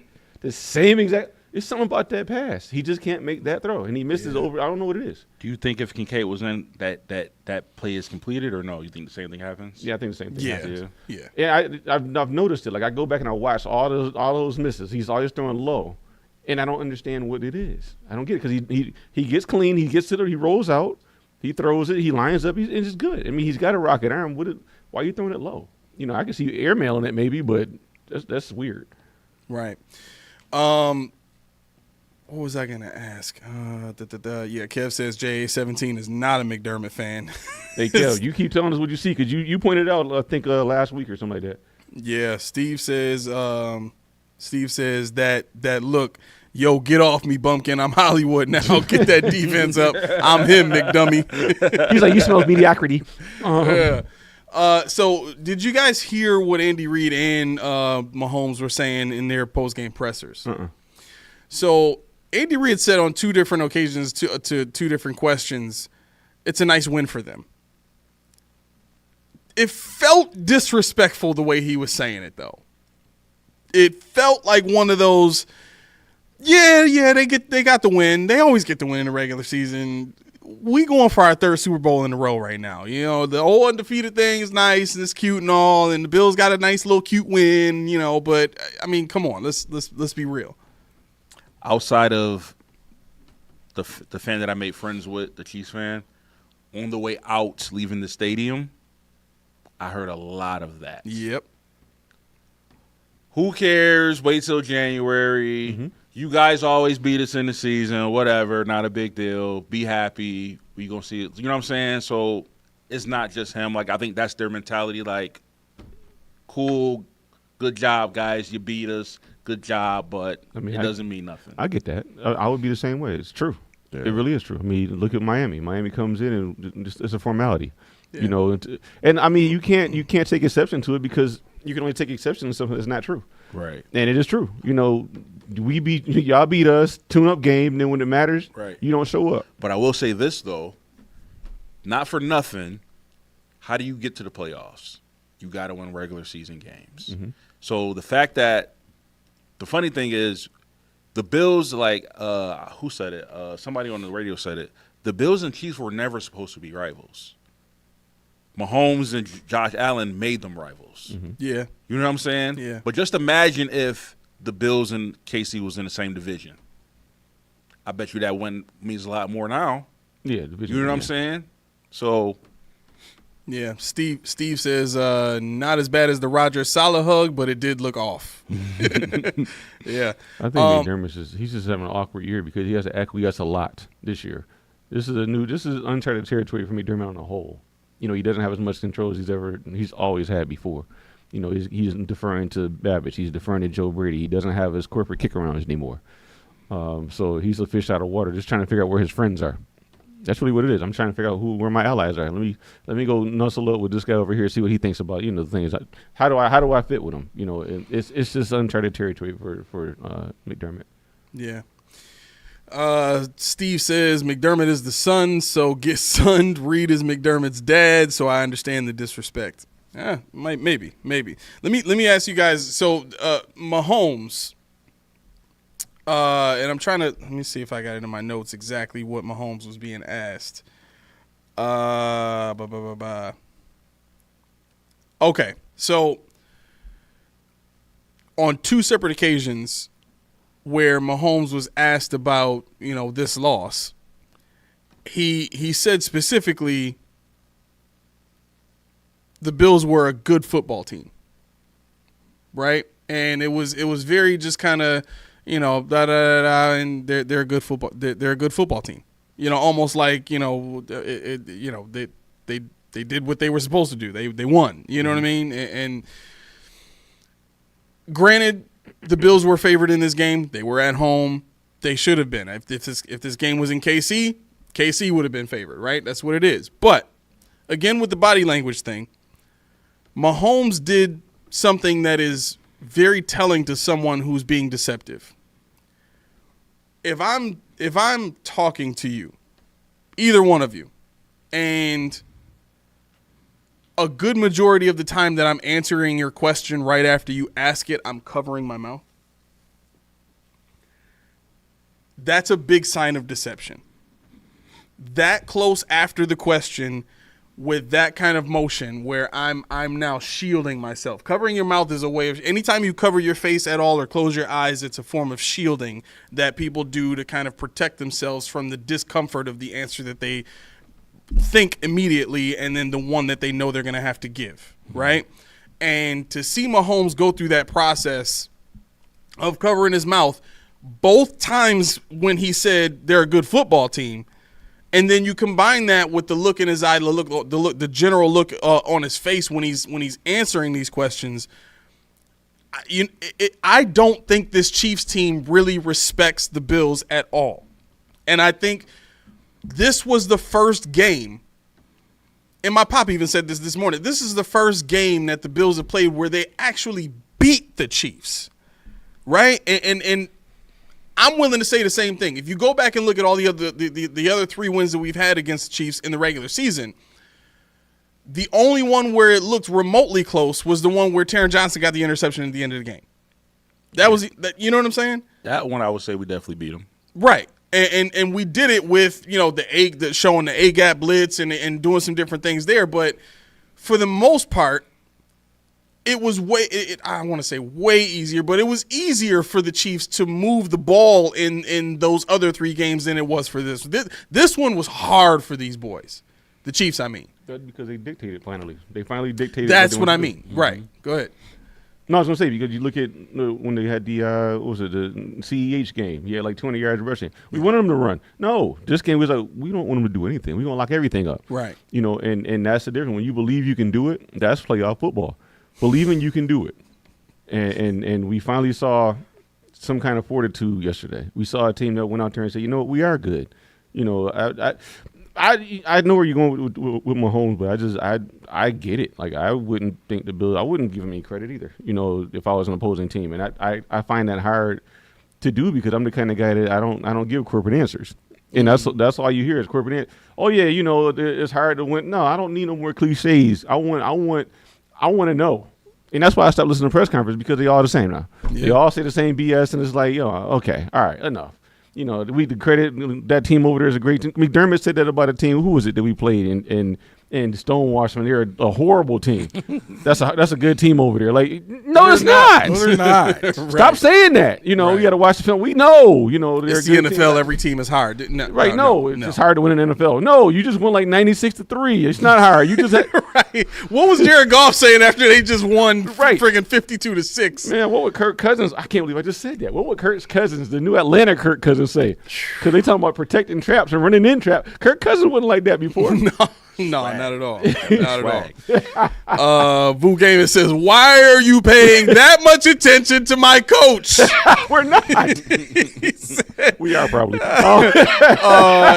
Antonio 3850, welcome to the chat. Because you decided to comment, you are now part of the family. There ain't no getting out, ain't no jumping out, ain't none of that. You part of the family for life. You might as well sit down and grab a plate. W's. He says, "Y'all literally do this every year. G, enjoy this win." I mean, are we not supposed to enjoy when you win? Well, no. See, this is like this is supposed to lose. This is the kick. This is where it goes, and I don't know who said it. It doesn't matter. But what I'm getting at is they can say it until we snatch the words out of their mouth. We have to make them stop saying it, because until you beat this team, they can say whatever they want. Yeah, because they did it. To me, I don't think it matters what they say. Like, you can say that all the time. Like, so for example, if you beat me, you only beat me because such and such. It don't matter. But that's what I'm saying. Bottom line is I beat you. Right. Whether you like it or not, you didn't want me to beat you.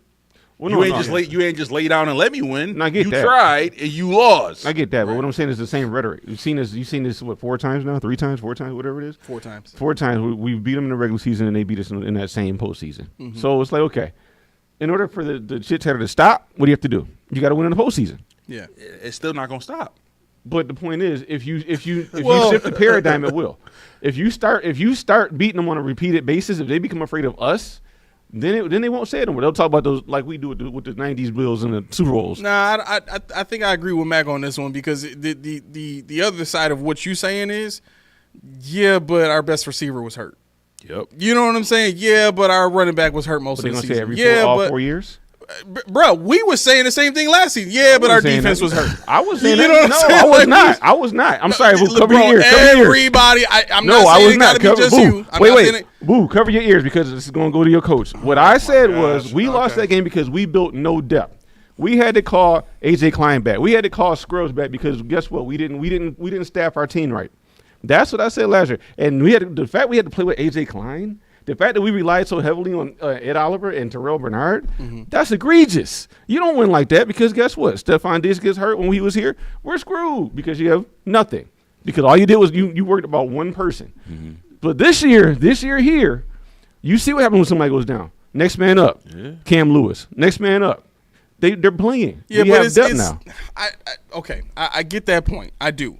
But the first part of what you're saying is kind of beside the point, because the point is the excuse of injuries are going to be used by either team no matter what, because that's what we've been hearing. Mm-hmm. That's what Bills fans have been saying. Chiefs fans are going to say the same thing this year if they lose in the playoffs. Well, Rashee Rice was hurt. That's our best receiver. You know what I'm saying? Huh? What about when we beat them next year? Well, that's part of what I'm saying. I think that's the biggest point, and what I wanted to get to, which is we need to, and I mean the three of us. I guess not that we don't think this way, but every year is different. And I need the fans, everybody that's listening, everybody that roots for the Bills and roots for the Chiefs, whatever team you root for, we got to start understanding that every single year is different. I think the only reason this Chiefs team, gets the consideration that they get from us is because they've been the one team in the playoffs that we cannot beat. Exactly. That's the only consistency. But they've been a different team every single year. True. The only constant that they've had is the quarterback and the head coach and the defensive coordinator. Their offensive coordinator has changed. Yep. Their weapons on offense has changed. The way they play offense has changed. The running backs, you know what I'm saying? So we gotta start. And with the Bills, the Bills team every year has been different in the way that they play. What they ask Josh to do, what they ask the receivers to do, what they do in the run game, what they do on D. Like all of it is different. So I want to stop putting this all into one bag of we can't beat that team in the playoffs. No, right. To what you were saying, and I was hoping that you would say it, is what really matters is who won the last game. That's what really matters. At the end of the day, everybody can say what they want about last year. That was last year. Yep. Who won the most last? Like when me and you used to go at it at Madden. What do we say all the time? Okay, but who won the last one? Right. And as soon as we say that, now we got to sit down and go to the sticks because it ain't going to stop until we go. Right. You know what I'm saying? But that's what it needs to be. Yeah. It can't be none of this, well, we can't talk stuff until we see him in the playoffs. That's a losing mentality. Let the Chiefs who lost the game talk about that. Right. That's fine. Y'all lost. Right. Y'all lost. Y'all were undefeated. Y'all came here. Y'all thought y'all was going to get a dub against us, and y'all didn't. I'm not going to feel bad for getting a dub. Right. Not me. Why would you feel bad for getting a dub? Well, I mean, because people are saying now, okay, yeah, you got the dub. You always get the dub. You've said this. We always get the win in the regular season. Mm-hmm. Are we going to do it in the playoffs? Mm-hmm. I want to step away from that mentality of and not from the standpoint of I don't want to focus on beating them in the playoffs. I do. But I want to focus on that when we get there. Honestly, I just don't care who we beat. We won. I don't care about the team. I don't care what people say. I don't care about this who won last. I don't care. I want a bowl. I don't care who we got to beat. Because are you saying that are you going to say that we get to the bowl and win it? We didn't play Kansas City. Oh man, run it back. Some people will. I know. Like if we make it to the Super Bowl and let's say KC get knocked out, oh you didn't earn it because you didn't beat KC. Right. But guess what? Why do we need that? But guess what? Right, nobody in Buffalo is going to say that. The people that matter won't say that. That's the thing. The people that matter don't talk bull stuff. Yeah. The ones that are salty are the ones that are going to talk. The ones that have the sodium are the ones that are going to say that. And guess what? You're so far beneath me right now. You're talking to a Nuggets fan who has an asterisk championship. Everybody, y'all ain't never doing it again. We did it now, so shut up. It is what it is. Right. And coming from that mentality of all the teams that we like, none of us are really fans of a team that really wins, per se, but we know what it's like to be underdog. We know what it's like to be laughed at and to be discounted all the time. Yeah. And so when people say, "Oh, y'all did," okay, but we won today. It's cool. But what I'm saying is to validate that, to quiet that, is to actually shift the paradigm at some point. Because they're right. We do keep losing in the playoffs, so we have to win. Right. That's it. And I don't think anybody's going to be sulking or whatnot because we won. Oh man, we should have lost so we could win. I mean, Mel was saying that I think Mel's superstitious side said it, but he knows deep side he wanted to win. That's why he wins. I was saying the same thing. Go ahead. But yeah, I mean, again though, to me, so now y'all playing with my emotions now. Okay, Smokey. Y'all playing with my emotions now because yes, originally I wanted them to lose because to me in my mind they coming in the playoffs and they coming for the rest of the year. So I was banking on that. Now that they won, I'm happy, but I don't know what's gonna happen in January. Yeah. Is it are y'all gonna be locked in where I need y'all to like yo, or y'all be like, hey, it's just another team? See, that's a tough one because when you play sports, you're locked in regardless. You're supposed to be. You're supposed to be. Even and these are pros, so they better have a mentality. They better be up for the game. Right. It doesn't matter who they're playing. We're playing against San Francisco after the bye, Yep. and we shouldn't have to worry about they're locked in. They're pros. This is what they do. Right. This is a playoff caliber team, maybe even a championship caliber team. They didn't get there for nothing. They processed, they prepared, they did what they need to do to get to where they are right now. Now I don't think they're going to fall apart after this bye week, after the Chiefs win. I think a lot of guys do subscribe to what Josh Allen says. It's just week 11. Right. It's just week 11 because guess what? You're giving more credence to a team like you were saying. Oh man, it's not Super Bowl. This is week 11. Right. And it's going to be week 13 when we play again. It's going to be week 14. And that's how this works. Even and that's why when you listen to guys talk and they talk about other players, they don't say their names. They say numbers. Because you were nobody. Yeah, 15 over there. Everybody knows who 15. Pat Mahomes is 15. 15 was good today. Hey, he's 15 to me. Yeah, 7. They called Tom Brady 12. That's where 12. Because what they're saying is I'm not getting up. I'm not going to give you the benefit of saying, yo, I worked hard so I could beat you. Right. You're just another number. Right. You're just another object for me to conquer. And that's what this is about. When they play San Francisco, they got to conquer San Fran. But when they go and play Detroit, they got to play them a different way. Yeah. But see, what I liked about yesterday's game was, and I said in the last show, I always thought this team could beat this team. The team is not that much better than us, if they're even better at all. Mm-hmm. It came down to coaching. And what did we see yesterday? Exactly. The coaching said, they came out in the first word I wrote in my notes, tempo. Yep. They threw the ball in the first, they came out throwing. I mean, James Cook went 5 receptions for 7 yards. I don't know how that worked, but, but the thing is they kept throwing, and normally they're trying to run, they're trying to kill a clock because we're afraid. Right. They said no. And Vu, I'll just throw you the ball. McDermott said no. Vu said, Mel, relax, different year. He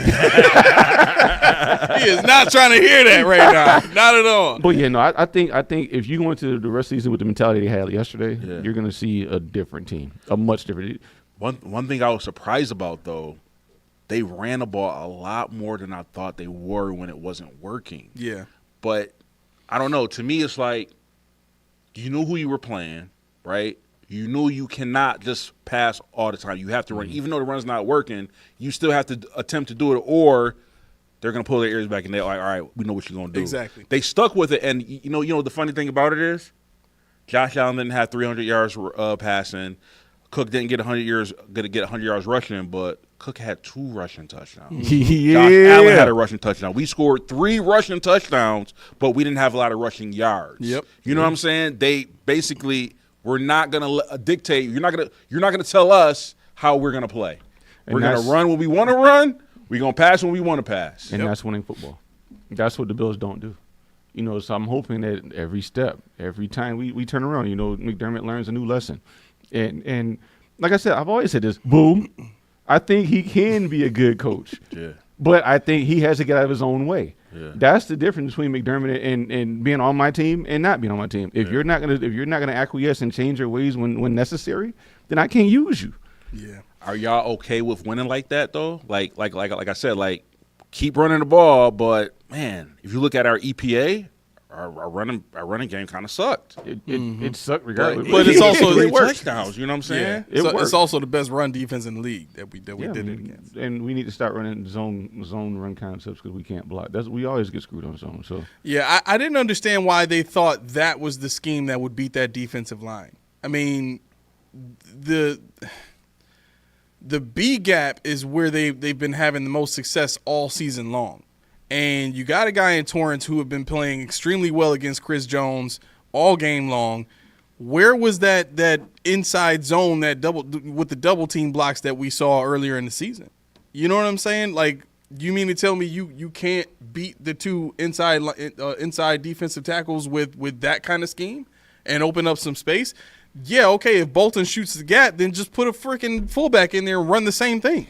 You know what I'm saying? I mean, like, to me, it's just – certain schematic changes like that you can make on offense, that's to me the next level for Joe Brady right now. You know what I mean? To see him make some adjustments that look, yeah, you're the best run defense in the league, but I just came up with something that's going to blow all of that out of the water. That's, to me, the next level for Joe Brady. I don't want him to try to work around it, run to the outside. Their defense is too fast. at the second level for that and the third level for that. You know what I'm saying? So in a sense, you still played right into their hands by trying to run away from the interior of their defensive line. Don't do that. Find a way to go through people, not around them. Antonio is choosing violence right now. He said 0 MVPs, 0 Super Bowls, make it make sense.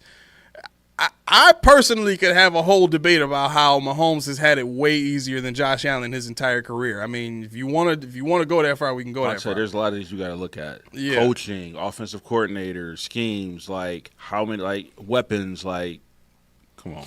Right, not even close. Vu Gamer said Denver Broncos gave the NFL the scheme to beat KC. Y'all agree with that? 100%. So, if you think about it, yes and no. The reason I say yes and no is I think the way we beat them is how you beat them. Mm-hmm. However, Denver, basically what they did was they killed the clock. Yeah. Got the ball out of Mahomes' hands. No, he's not getting the ball last. We're getting the ball last. We're going to kick this game with a field goal. They should have won, even my man at the game. He said, bro, we should have lost last week. They should have lost. You can't bank on blocking a field goal every game. Yeah. You can't bank on that. That's not a play where that's successful. Like, oh, yeah, we just block it. Don't worry about it. Right. That don't happen. So they, for the most part, they did it, but I think I would rather go the Bills route and making Mahomes hit pressure on him, make him turn the ball over, and execute when you're like. And that's what Denver did, and that's how Denver got them. But to me, they didn't put enough points on the board. You can't. Our offense is going to do that. Yeah. Our offense is going to score. Our offense, if they had our offense, they would have won. Yeah, that's the thing. Yeah, but take it back. Why is it that after Denver sat Pat Mahomes 4 times, was in his grill the whole time, double spying him? Why is it that now we're aggressive and we sit in the house and we doing what I think they call cage blitzing or whatever it is, where you keep them inside? Yeah. Remember I said Cooper? I said we don't have that Cooper. Ryan Miller said, "You forgot who I am. You forgot who I am."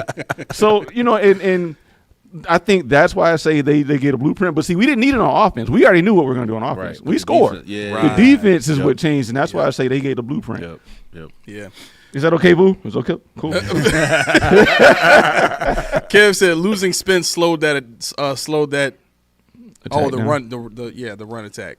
I would. Would you now? Do the Bills normally run to Spencer's side, or you run to Dawkins' side? No, they run up the B. That's what they always run the B anyway. So it's like, I think I kind of agree because they do a lot of pulls with Spence and Dawkins, but at the same time, where this they wouldn't run have been to, the game to do pulls and stuff like that, though. Especially when they want to double team everything and just get blasted. But yeah. So do y'all think Vandermark did a good job? Yeah, okay. absolutely. It was okay. Yeah. Josh didn't get sacked. It was fine. That's what we want. I mean, heck, for that matter, Ryan Garage did a decent job. He was in for one play, you know what I mean? But listen, that one play they ended up getting a first down on it. So let me see. Steve says Joe Brady is not Sean Payton. He's Temu Sean Payton. Listen, well. That was funny. Okay. I'll take it at this point. I'll take it. You know what I heard though on one of the national shows? What? They said don't be surprised if Joe Brady is the coach of the Saints next year. Coach of the Saints? Yeah. So they're saying because I think he was a quarterback's coach. He was there already, yeah. And he was with LSU. So they're saying that he has ties to New Orleans. And they're saying that they might be looking looking for a coach, and they're saying he might be top on the list. Ronald Curry for offensive coordinator next year. Who? Ronald Curry. Ronald Curry. Yeah. From where? Our quarterback's coach, because that's all we do. We keep moving our quarterback's coach up to offensive coordinator. We're not actually going to hire somebody. I don't know if that's true. Like I said, I just heard it. I don't know if it's true or how valid it is, but could y'all see him leaving after this year? Yeah. I think it's too early to me. If somebody takes him, he'll do it. I mean, that's the thing. He's going to interview. You know that. Do you think at this point of his career, because he's still young, do you think he wants to be a coach right now? Yeah, I would. I think you have to. If a team offers you the spot, you have to take it. At this juncture of his career, he's been an offensive coordinator 3 different times in the league. He's now worked for 2 years with quite possibly the best quarterback in the NFL, and I think, excuse me, I think with what he's shown in his ability to take what Sean wants and mesh that with his offensive scheme and what he can design on offense, that's saying a lot. I think that's a big feather in his cap to be able to, and now mind you, Josh Allen helps that a lot. Right. You know what I'm saying? Because Sean asking what he's asking for on offense as far as the efficiency and everything with a lesser talented quarterback or a quarterback who just isn't as good as Josh, maybe Brady's not even getting considered for that. You know what I'm saying? Yeah. But I think if the Saints come calling and they offer Brady the job, I think he's got to take it. Yeah. So like me, and maybe I'm just weird, but like I look at it like job wise, right? Let's say I'm doing the job and I'm okay at it, right? I haven't quite mastered it yet. I'm okay, but somebody was like, "Hey, we want to bring you up higher." Me personally, I don't know if I want to go higher if I haven't mastered where I'm at first. Because when I go higher, I need to know what I'm doing, plus I need to know what you're doing. Just in case when you're going to come to me with issues like, hey, I got an issue. If I can't figure out what your issue is on that level, now again, that's just me. That's just how my process is. So to me, I don't know if Joe Brady thinks that he's conquer, like, oh, I know exactly what I'm doing as far as offensive coordinator. I feel confident, blah, blah, blah, that I can go to the next level. Me, like I said, I would want to be like your Spags or your Johnson. I want to be like, yo, y'all see, I've done this consecutively year after year after year. Like, I got this locked down. Yeah, I'm ready for the next level. That's why I'm saying I don't know for him, do he think it's too early for him to jump into head coaching? He's straight with iron's hot, but I mean, I'm with you on that. I'm the same. Personally, I'm not just going to take a job just because you got to think about longevity. And that's my thing. Like, I don't want to, like, let's say I take that job and now I ruin my reputation because, man, you were so high, you were so good, but when you got there, you kind of fell. So now it's like, oh, man, he sucks. Well, here's the other part of that. Here's the other part of that, though. And then I want to see what y'all say because I really think this is going to change y'all mind. In the NFL, though, Brady's hot now. He might not be hot next year. That's a good point. You know what I'm saying? If he goes in and there's a new office like Clint Kubiak. Clint Kubiak could very well, like, let's say they decide to keep the head coach that's there or they just they say, you know what, we'll give him a shot. I think that's the most likely outcome, honestly. I think they keep the interim guy there, they give him the job, and which keeps Clint Kubiak in the building. Because if you go get another head coach, more than likely they're going to sweep everybody out the door and bring somebody else new in. I think they keep everybody there, and that gives Clint Kubiak another season. And if he can produce with all those pieces that they have, now all of a sudden you're looking at Joe Brady versus Clint Kubiak. I'm putting Kubiak up here. Brady's had Josh Allen. You know what I'm saying? Yeah. If I know that I got a guy that can do a whole lot with a little bit of talent on offense, right. I got to give it to that dude first. You know what I'm saying? So that was my mindset though for Brady. Like, I'm with you guys though. Like in the real world setting, yeah, I'm not gonna put myself out there if I'm not entirely sure that I can succeed. You know what I'm saying? To a degree. If it's something that I have a general knowledge of and I feel like I can, learn quickly on the job, then I'll go that route. But if it's just not my field, don't ask me. You know what I'm saying? And I think going from coordinator to head coach is a big jump. Yeah. So, maybe he wouldn't feel comfortable with that. I will say this though. Spags was a head coach and failed and decided it wasn't for him no more. I don't want to do it no more. Forget about that. Schwartz, I don't know if that's what he decided, but there was another offensive coordinator that just kind of decided, like, I'm just going to be I can't remember his name.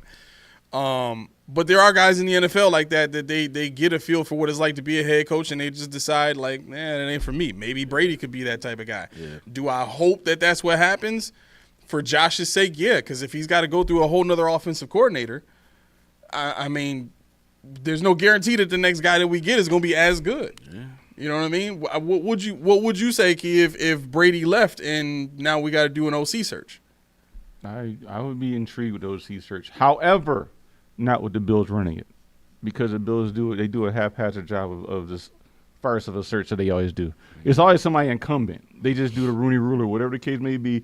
We got our guy the next day, but our guy he's always been here. That's why I said Ronald Curry, because he's already a hit. That's who you always matriculate like that. But has Curry ever been an OC? No. You think Sean would make the same mistake again of promoting a guy who's never done it? Let's look up Ron Curry. Ronald Curry, no, he's not. He's never been a head coach, OC.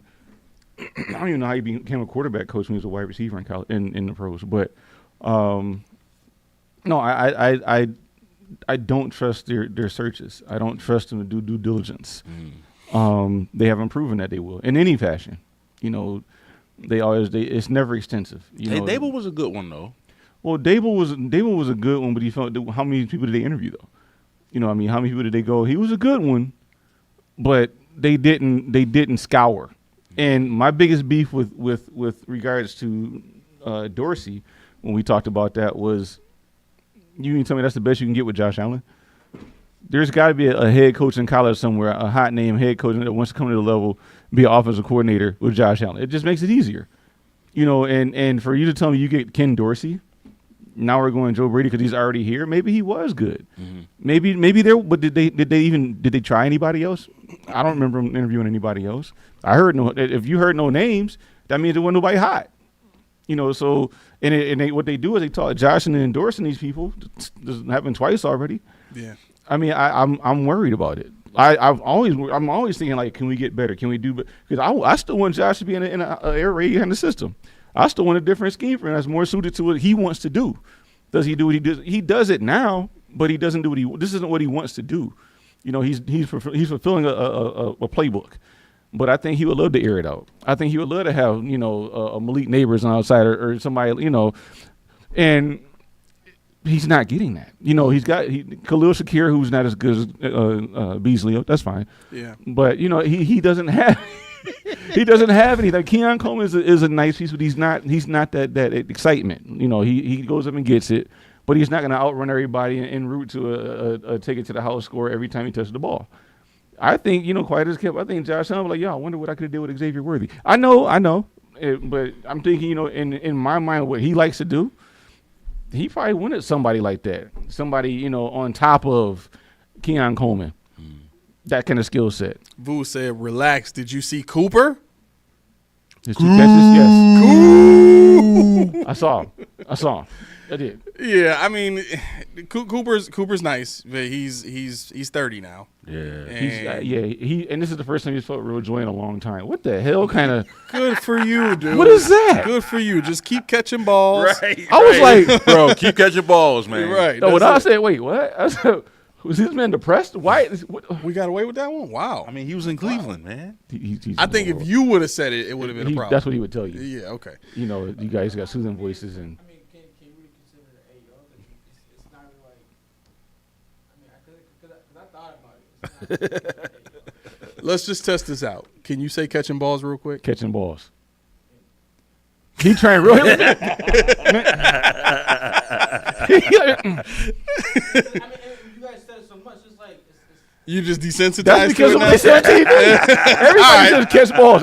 Yeah, that's it. So it's like we just got to use the FCC rules here now. Just, Yeah. you know, introduce a cuss word a few times here and there. You know, people will be outraged by it, but they'll Catch the get used football. to it, and then you can just start making everything, you know, TVMA. I got to go to the Kobe route, catch the football.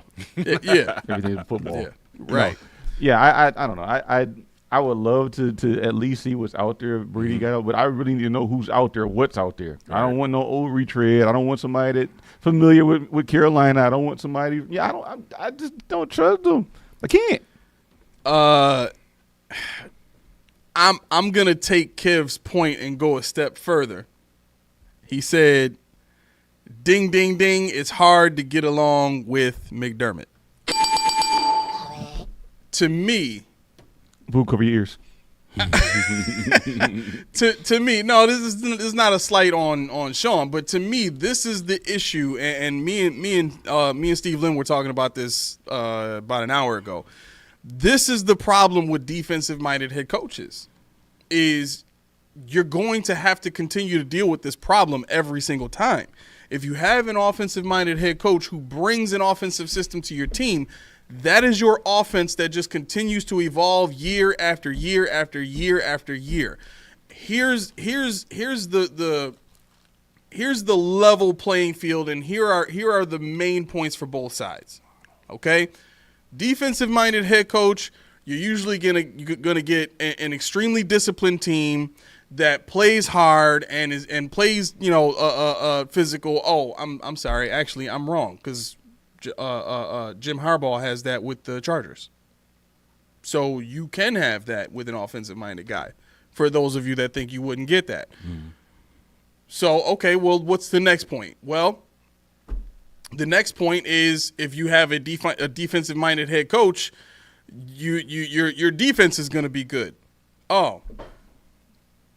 The Houston Texans have a pretty good defense. Their defense was better last year, but their defense wasn't that great the year before DeMeco Ryans got there. Jim Harbaugh's team in the Chargers is number one in the league in stopping teams from scoring. I mean, Dan Morgan is an offensive guy. Their defense is playing pretty well this season. They held the Atlanta Falcons who they beat? The Jaguars. They held the Jaguars to 6 points. It seems like these offensive guys who are, coming along with these, good defensive coordinators, it's a little bit more maintainable to go and get a DC that is going to stay with your team for a decent amount of time. I mean, out of how can I say this? You know what? I'll stay on the main point because I don't want to get too carried away with trying to prove the point.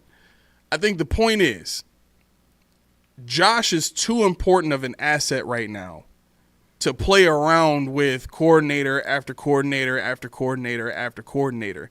We've seen what Mahomes has been able to do with the same guy every season. We've seen what Jared Goff has been able to do with an elite play caller for 3 years. Guess what's going to happen when Ben Johnson leaves, though? All of that offensive skill that they have, somebody else is going to have to figure out how to use that. Is Jared Goff going to be the same? Probably not. Probably not. Will Josh be the same? Josh is a whole different animal.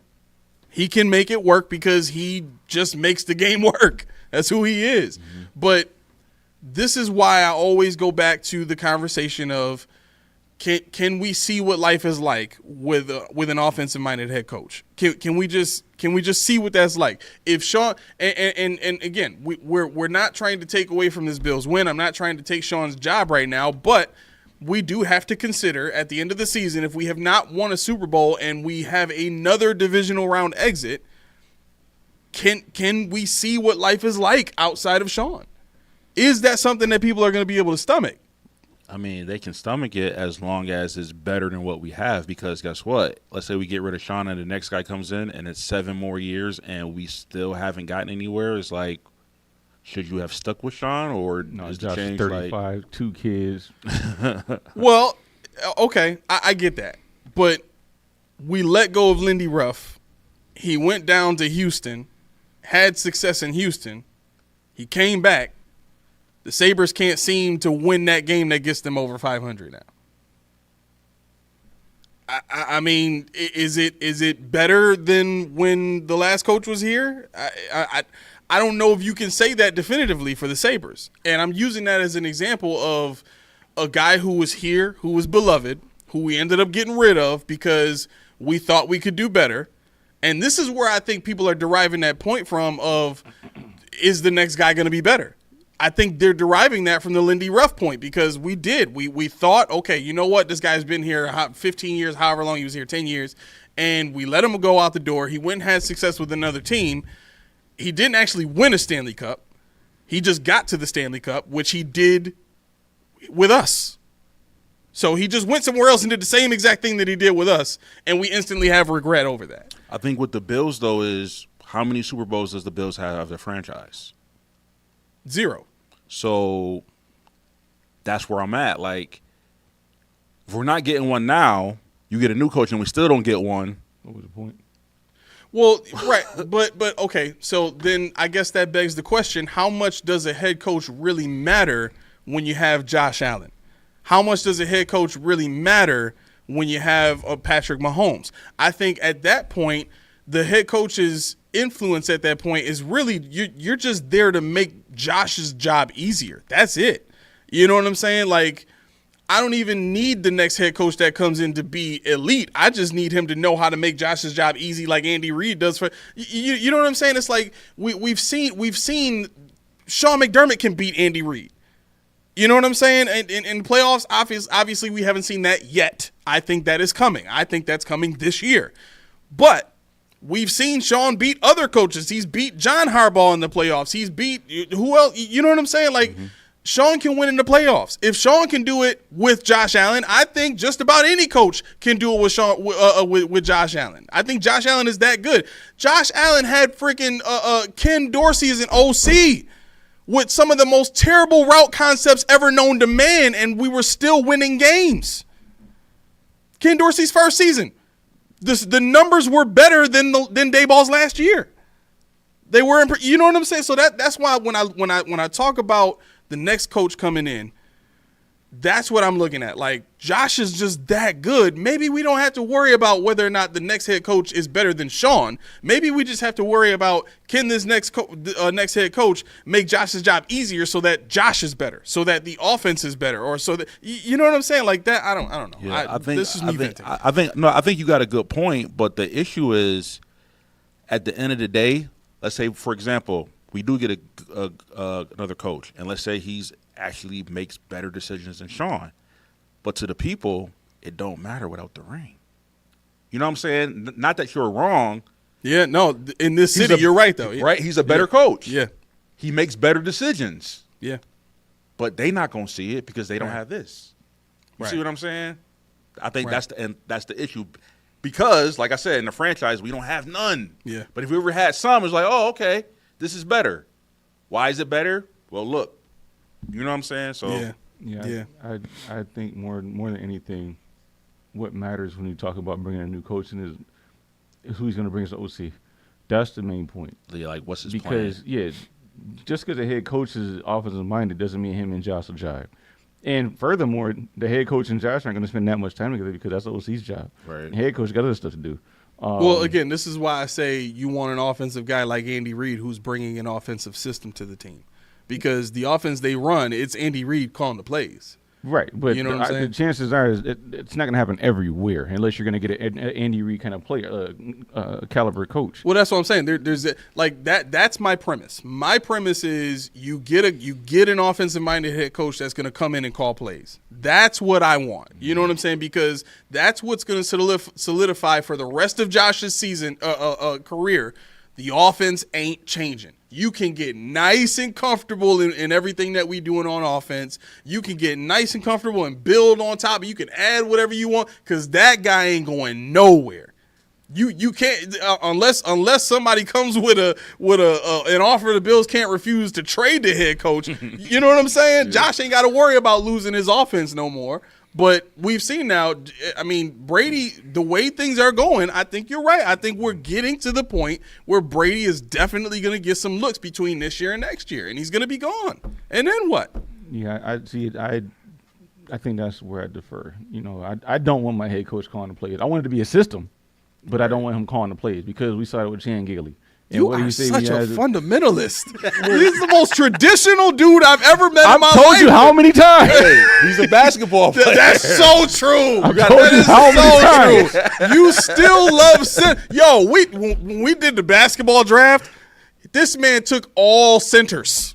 Are they still centers in the NBA? I didn't take all centers. He took all centers. No, you know what I did? This is what I tried. I'll give you my secret. My secret was to try to find players that play multiple positions. So center, power forward, small forward. Yeah, I did the same thing too.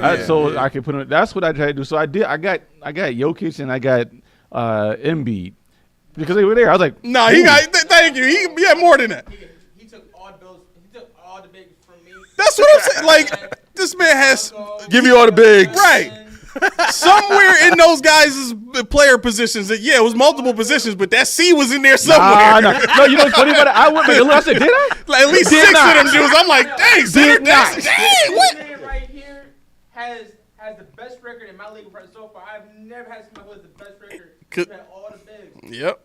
Bro. He a basketball head. Disappointed in you, bro. I'm about to say, man, did y'all think y'all was gonna get on Key? No, not at all. Not at all. No. Listen, the man watches the WNBA. I don't want no parts of every anybody game. that messes with the WNBA on that level. Like he's every like, game. yo, Yeah. this is some good basketball. I'm like, I wow, have you the like app. fundamental basketball like Dude, that? I have the app. I'm only down for basketball in the playoffs, and I'm down for like the All-Star stuff. I can't watch regular season basketball. Did you know that there are 2 WNBA players whose brothers played in the NFL? Oh my god. Josh Hines Allen and Alyssa Peely's brother plays for Miami. Josh Hines Allen's sister plays, she's a beast too. But you see what I'm saying? Listen, if any of my kids ever play basketball, I'm hiring Keyshawn. Right, you have to. Hey, you're gonna coach him. Yep. Everything I this would dude do says, that. listen to him. I would do it too. And I guarantee you, my man go to college and ball. You know what I need to do? I need to hook you up with my boy Dez. He coaches at Villa Maria. There you go. Yeah, I need to hook you up. He's an AD over there too. So you know what I'm saying? He can get you on the I will keep staff. some floors and see what's going on. Yes, sir. Yes, But sir. yeah, nah, you know, and the thing is, I know I worry, but I'm thinking about when we had Chan Gailey, offensive mastermind. Yeah. Hey Chan, how is it even? I don't know anything about the defense. I wasn't worried about.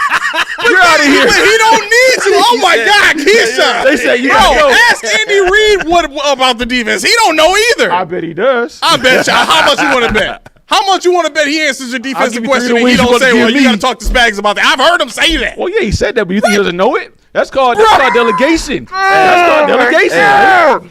My man at the game said the Hamburglar know everything, man. That's the He delegation. said the Hamburglar know everything. But see, no, that's what I'm saying. Though, but think what he just said. Ask Spags. Why you asking Spags? Because that's his wheelhouse. What is my OC for? Why do we do that? Ask him. I mean, it's my system. Yeah. This is what I want you to do. You and Vu are slowly bonding. He said they be balling in WNBA.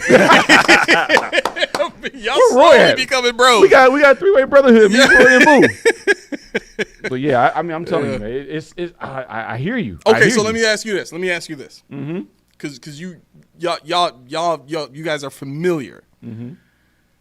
Would you trade out Sean for Brian Daboll as a head coach calling plays? No? So why? So all right. Because I love Brian Daboll as an offensive coordinator. I gotta be honest. I don't love him as a coach. Yeah. Okay. coach. Hold on. But what's the but? Daniel Jones. No, it's He's been Tommy forced. DeVito now. No. I'm telling you what it is. I'm telling you, it's the $23 million option if he gets hurt. That's what they're trying to avoid. That's why they set him down. It ain't got nothing to do with the coach deciding none of that. It's an owner's decision in the same way that it was the owner's decision to keep Daniel Jones in the first place. Daboll did not want Daniel Jones there after the year that they made the playoffs when he was due up for a contract. So knowing that, once I found that out, I was like, oh, he didn't even want Daniel Jones. He was forced to use him. Well, that explains a lot. Daniel Jones is trash. Did they draft a quarterback in the draft? They will this year. Even in the later rounds? See, if I was him and I didn't want him, I would have drafted a quarterback. Well, you got to talk to Joe Shane about that. And then when he plays bad, I insert my quarterback and we start winning, like, oh, who knew? Who knew that he sucked? You know what I'm saying? Well, I think that's where Tommy DeVito comes in because Tommy DeVito was that draft. He might have been a undrafted free agent, but I think he's undrafted. But yeah, but that's the the flyer guy. You know, you take a flyer on a guy. I think that's where they got that from. Key, what you think? Would you take Daboll? Mm-mm. No, not as head coach. I don't. Like I said. Offensive coordinator, immediately, right now, let's go.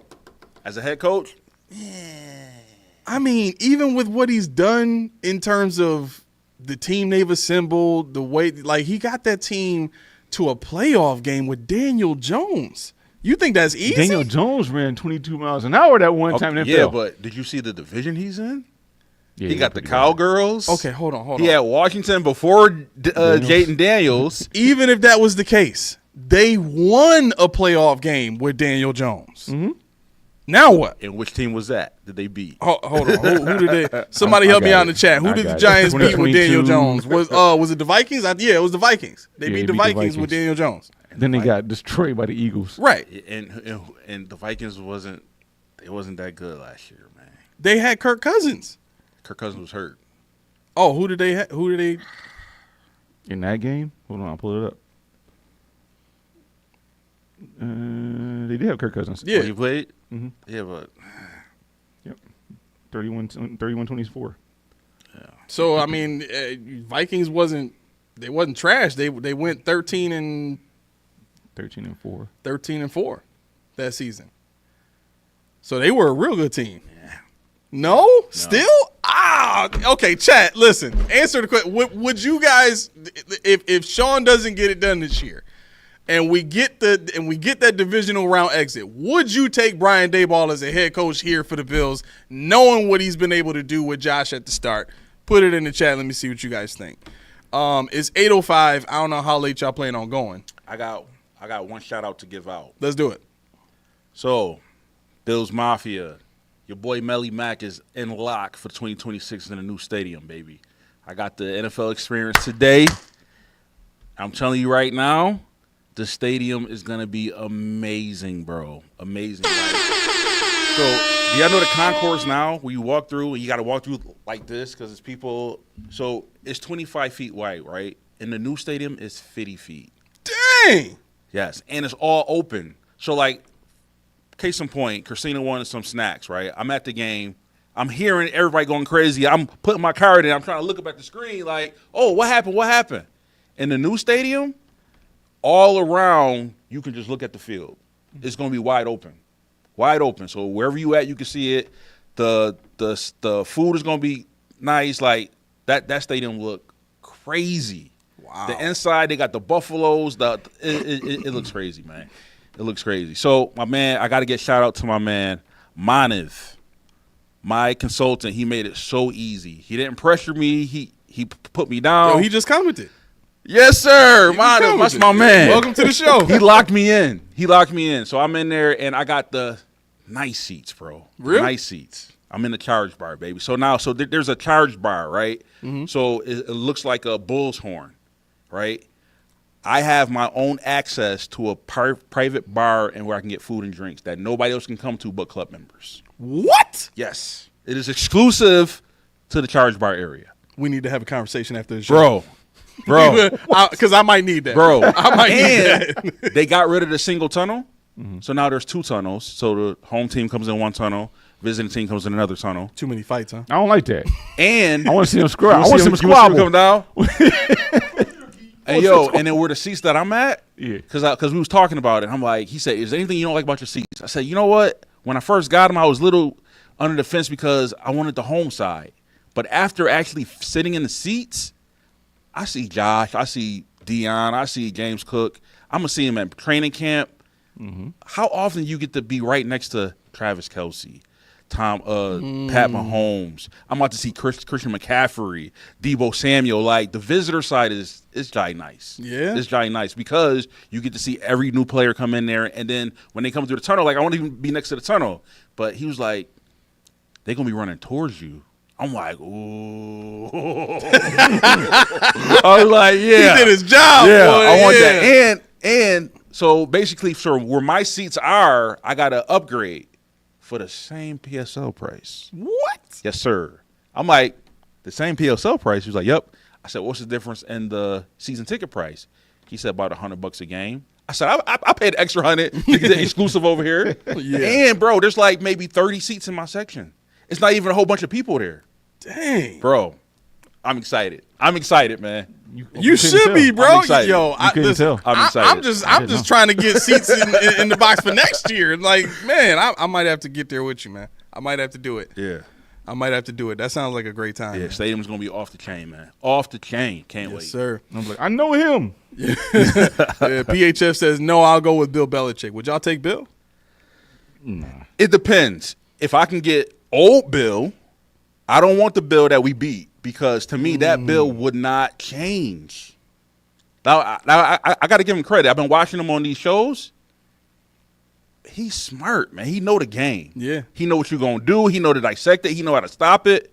But when he was the last couple of years when he was with New England, to me he just would not conform. Like he kept running the same thing. I'm like, Bill, it's not working. Oh, it'll work. Don't worry about it. It wasn't working.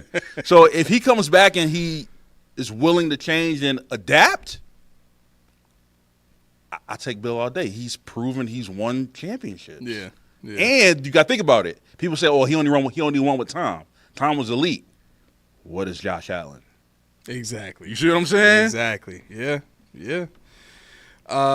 Christina says, thank you, Manav, for a great experience. Manav says, first-time listener and watcher, love y'all's passion. Appreciate you, man. You part of the family now since you commented in here. Ain't no getting out of that. Oh, one more thing I forgot to mention. Because I signed up, there's glass that they got there that you sign. That glass is going in the stadium forever. I put my name with Podium Podcast on the glass. Oh, let's go! So we are locked in history in the new stadium, baby. All time until they knock the stadium down.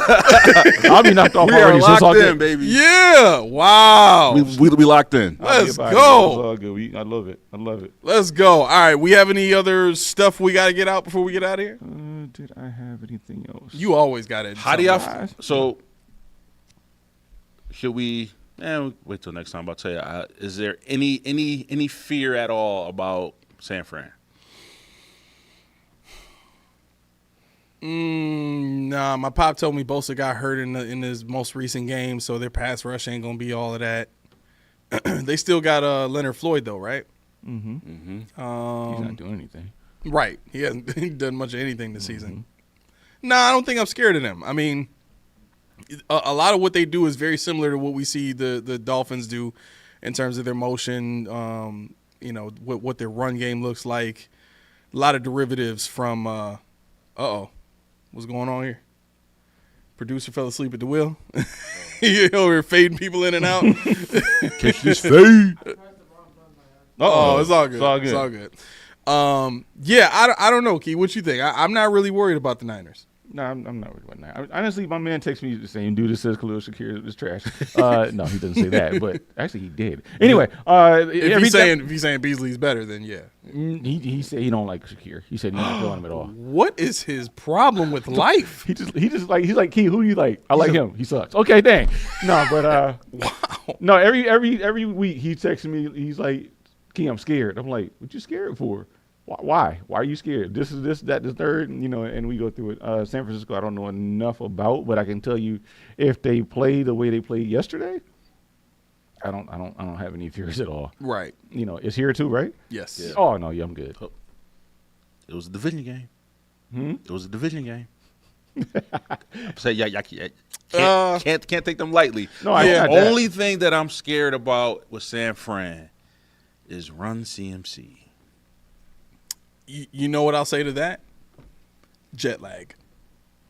Jet lag. That's a real thing. You travel across the 4-hour difference. Bro, you're not lying. That ride from California to New York It's speeding up for them. I told you don't do that. It's speeding up for I them. told you don't. Never again. Would you? That's a doozy right there. Yes, sir. Yes, sir. No, don't ever do that. They got to come from nice balmy, San Fran over there to come up here, and it's gonna be 40 degrees, during that. It's probably gonna be colder. It's supposed to snow within the next couple of weeks. Man, listen, you think they're gonna be ready for that? With all the problems they've been having, injuries and all that? Nah, that game to me is a wrap. I ain't even worried about San Fran. It might be a little tough in the first half. Yep. But you know always, what happened in the second half. Exactly. We already know. I actually want to know what's up with Panessa. What's two personal fouls doing the same? Watch mindset? what you say He did about AJ. the personal fouls though. Huh? Yo, you can stay in your role over there as producer. If you want a mic, you can ask for a mic. I'm gonna say it with my chest. What you finna say? What was? What was he doing there though? Like the first one where he dove on the guy, they got you for a flag. Then 2 quarters later, do the exact same thing, and he got him for another flag. Like He wanted to let them know I don't care about them flags. Right? Yes. Let's go. Yes. That's Okay, right. At least make it worth We it in the then. street. What you think? You think they gonna save you? Make No. it worth it. Because all he did you see what he did? Duh. All he did was, okay, so the one where Dorian Williams and I think, what's the guy, the guard for the Chiefs, where they got the little dust up? Trey Smith. Trey Smith. Yeah. Got a little dust up. So he dog walks Dorian Williams all the way to the ground. He takes him like outside the hashes. So he's on top of Dorian Williams, and you see the Bills, they kind of pull him off. Here comes AJF, and that's a helmet first into his side. Like, what are you doing? Wow. But he had already did that earlier when the fumble on the was it a fumble? Whatever it was, he just did the same thing and they flagged him for it. It's like you're not really doing anything. You just are creating a distraction. You know, you're making a scene, I say. Listen, Matter it of worked. fact, was it on the interception? It might have been Because on we had a interception. penalty on the Yeah, interception. it was. That's what it was. That was Yeah. what it was? Yep. I'm like, but it was so late though. That's the thing, like they're on the ground and he's like, That was my chance. yeah, it's like, wait. It's like he clipped him. Just like, I'm like, the dive was worse than the actual hit. And I'm like, oh my God, somebody taught this dude counseling, please. If you ain't cheating, you ain't trying. But I will say that was a nice little tip he had on that swing pass. He got the hand up there. That was a beautiful play. Yeah. He's been really good at those all season. That's been his deal. Steve says, curious who all we will get back for that game. Bye could not have come at a better time. Man, listen, from your mouth to Curtis Samuel's ears, that dude is like, thank God for this bye week coming up, man. How do you guys feel about what we saw from Curtis Samuel and the prospects of him going forward? I kind of liken his role in this offense to what Jameson Williams is doing for Detroit, in the sense that he's a speedy guy that doesn't really need to be relied on, but having him on the field provides something real special for this team. Yes. if they can really get used to using him. It's like, I hate to bring it back up, but it's like the MVS experiment. That's what was supposed to happen with MVS. He was supposed to be that guy. But I think Curtis Samuel, with that extra break, he could be that guy. I know he can do it. It's just he haven't been able to do it. The injury, it just hasn't been working out. But I still think that I'm gonna say this. Wait till the playoffs. I think he's gonna ball out in the playoffs. Kind of like Gabe Davis. Like, What happened? Did he get hurt? who? Gabe Davis. I think he did. Yeah, I think so. Because somebody saw on X, he's like first Steph Diggs, now Gabe. Up. Yeah. Like, Oh, did he wow. did he tear his ACL or something? Karma. Yo, you know what? Let me ask this too. Does it seem like the Bills have all the luck this season? It is die lucky. I ain't gonna lie. Like, Think about it. We had besides Milano, who else has been like detrimental injuries? It's like, oh man. I think Nobody. I think that's twofold though, because I think that's true, but also who is not somebody that we really pay attention to. You know, you're talking. It's never been a key player outside of Milano. Josh has been fine. The offensive line has been fine. But like a couple years ago, it was Trey White, Poyer, Hyde, Key guys. Milano. Yeah. Like it's always been like, no, not you. Take that guy. Take that guy. Right. Wow, that's But for us, it's like we've been solid. yeah, we've been pretty good. I mean, I think like I said, it goes back to depth. If somebody gets banged up, somebody goes out, somebody gets nicked up, they don't have to run back in or play through it because we have somebody behind them that can play. And that's a beautiful thing. That's what you need to do. And when you're trying to field a team, not a couple players. They do a lot of. Let me fill this hole here. We're gonna leave that one exposed, but don't worry about it. We're gonna mask that later. No, they got it across the board. These guys, we got players everywhere. Right. Say what you want about handling them. They played yesterday. Yeah. They played. Christian Benford. I thought it was hilarious that he got up and did that phone thing when they were trying to discuss whether or not the guy caught the ball. He was like standing over him doing this. I'm like, we don't know yet. Hold on a second. We don't know, but I think. For the diamonds in the rough that we're seeing. I mean, Taron Johnson did not play well yesterday at all. Rasul Douglas, once again, was not great. But then you got a guy, that guy Dawson Knox. Wow, we forgot about him. Yeah. He actually can play when you let him play. Yeah. That's the thing about it. I think, honestly, I'm going to ruffle feathers here. I think Dawson Knox. He gonna say it. He gonna say it. No, I think Dawson Knox is actually more of a kind of tight end that Josh needs. Okay. I think he's more the kind of tight end. I think Josh I like needs that than- point. Yeah, I do. 'Cause, it just makes more sense. Even with the screen and the way that they used him with the screen, like that we need Knox's physicality this season more than we need Kincaid's route running. You know what I'm saying? Given too that our line is light in the pants. Yes. With Dawson. You had to check. You had to with check. Dawson Knox, he's a little thicker, bigger body. He can block and kind of like what Kelsey do. He can shed and boom, pop out. Yep. I think that's more what Josh would need. When you watch, I was Boy, gonna they going with the loose coverage today. It was They- tight they last letting it week. happen there. They giving us a lot of space today. They playing zone today. Yeah, this is nice. They I don't like want nothing this. deep. That's three. That's three. Yo, we winning today. I gotta get a lotto ticket. Oh man, That's right. We ain't getting no flags on the play today. Yeah, I think I actually I thought it was funny that they really focused on Worthy in the beginning of the game yesterday too. Just like Yeah, take it was this. I'm trying to like, get him- what is this? But Sorry, I was gonna say Andy Reid. I think Andy Reid is one of those coaches that likes to poke and play those kind of mental yes, he games. does. And you know yes, what I'm he saying? does with his chicken nugget eating butt. The nuggies. You some know? nuggies. Yeah, I mean, and I didn't realize this, but Xavier Worthy has the most intended air yards in the league. Most intended. Yeah, which Yeah. means they're not connecting on anything with him. But he's running.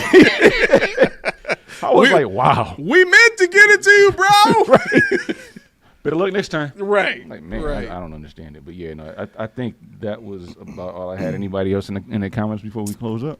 Real quick, Steve Lynn says, I'm just worried about our ACLs against Detroit. And then he says, we were lucky the last 2 years until we went to Detroit. Trey, Von, please not this year. I think that's a great point. Yeah, man. Sonic and Knuckles ain't no joke, buddy.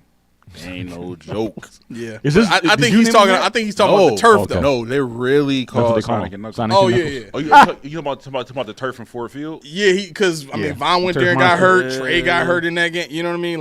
Or the following season. It's So monster, yeah, I mean, it might be one of those situations where if we lose but we don't have any serious injuries, I think I'm gonna be okay with it. That's a win. I think I'm gonna be all right with that. That's a moral victory. That's it. Everybody put your knee braces on for this one. right. Everybody wear Both knee braces. when those lineman things on. Yeah. All right. You ready to go? Let's get it. Man, I did not have this on the whole time. My goodness. I know. I'm just talking with a blank screen behind me. All right, bam, there it is right there. All right, Key, it's on you. All right. I mean, right now I'm kind of settling on this Polar Spring. I wish I had some Reed's tea. You know why? Because it tastes better than that. Well, it does taste pretty good. 1 part refreshing, 1 part delicious, 2 parts healthy. That's what you can expect when there's 4 ingredients. I don't drink tea, but let me tell you, that's a good drink there. What are you doing? Head on over to Reed's. Get this place by the case or the individual. Why would you get the individual? Get the case. You won't be disappointed. What do I know? See for yourself. Reed's Tea. Click the link in the description. Use code DO. Let them know who sent you. All right, folks. If you're hearing the music, that means it's time for us to skibbity out of this piece. Yes, I knew I would get a look. I knew it. Yeah, I know some slang. I know something. I'm 40. Anyway. I'm a man. I'm 40. That's right. So yeah, all right. Listen, thank you everybody. Man, Rich, where you been? He said McDermott for president. I thought Rich. been, bro? I really thought Rich was boo. Huh? I really thought Rich was boo. He had a I burner swear I account. thought he was. I was like, this is starting to sound familiar. Right. Yeah, Rich, you and Boo need to get together and have a conversation. Y'all need to form some kind of fan club or something, boy. And I don't mean that in no terrible way. But anyway, listen, thank you everybody who tuned in for this episode. We had a great time and we hope you did too. To everybody that got into the comments with us, y'all family, you know how it go. Y'all ain't going nowhere because you can't go nowhere. So you might as well pull up a chair and grab a plate. All right. Listen. Every link to all of our social media is in the description of this video. If you want to get a hold of us, I'll be talking to Steve on Facebook. I'll be talking to Laura. I'll be talking to, you know what I mean? Whoever want to have a conversation with us, you can hit us in the comments of this video. You can hit us in the comments of the community section where we be posting stuff. Just hit us up. You know what I'm saying? We're always up for some good dialogue, talking Bills, talking football, all of that stuff, right? Nevertheless, if you have not done so by now, please hit that like button, hit that subscribe button. Also, could you hit that bell, make that thing Ring-a-ling-a-ling. so that you can get notifications when we send notifications. Like, we weren't able to get Pop on the show last week for the Chiefs. He was out of town, so we had to reschedule everything. I'm pushing, I'm hoping, I'm trying for this Friday to get him on the show. This is becoming a recurring thing. I'm gonna have to put some real pressure on him and lean on him a little bit to get on the show. But with that said, let's look forward to Coach D's Corner being with us again on Friday. We're gonna look at this Chiefs game now that we have a bye week coming up. We're also gonna take a look ahead at the 49ers and see what can be done against that team and what to expect. So make sure you tune in for that show. It's Friday at 6 p.m. Eastern Standard Time. Listen, that's all I got. So unless y'all got something else, this has been the Podium Podcast, home of the all truth, no sodium takes. I've been your co-host, Aramis. It's your boy Melly Mack. Don't For the keys. No, that would not be allowed. No. But no, damn it! I gotta get my timing together on that. Have a good one, y'all. All right, Peace. peace out, y'all.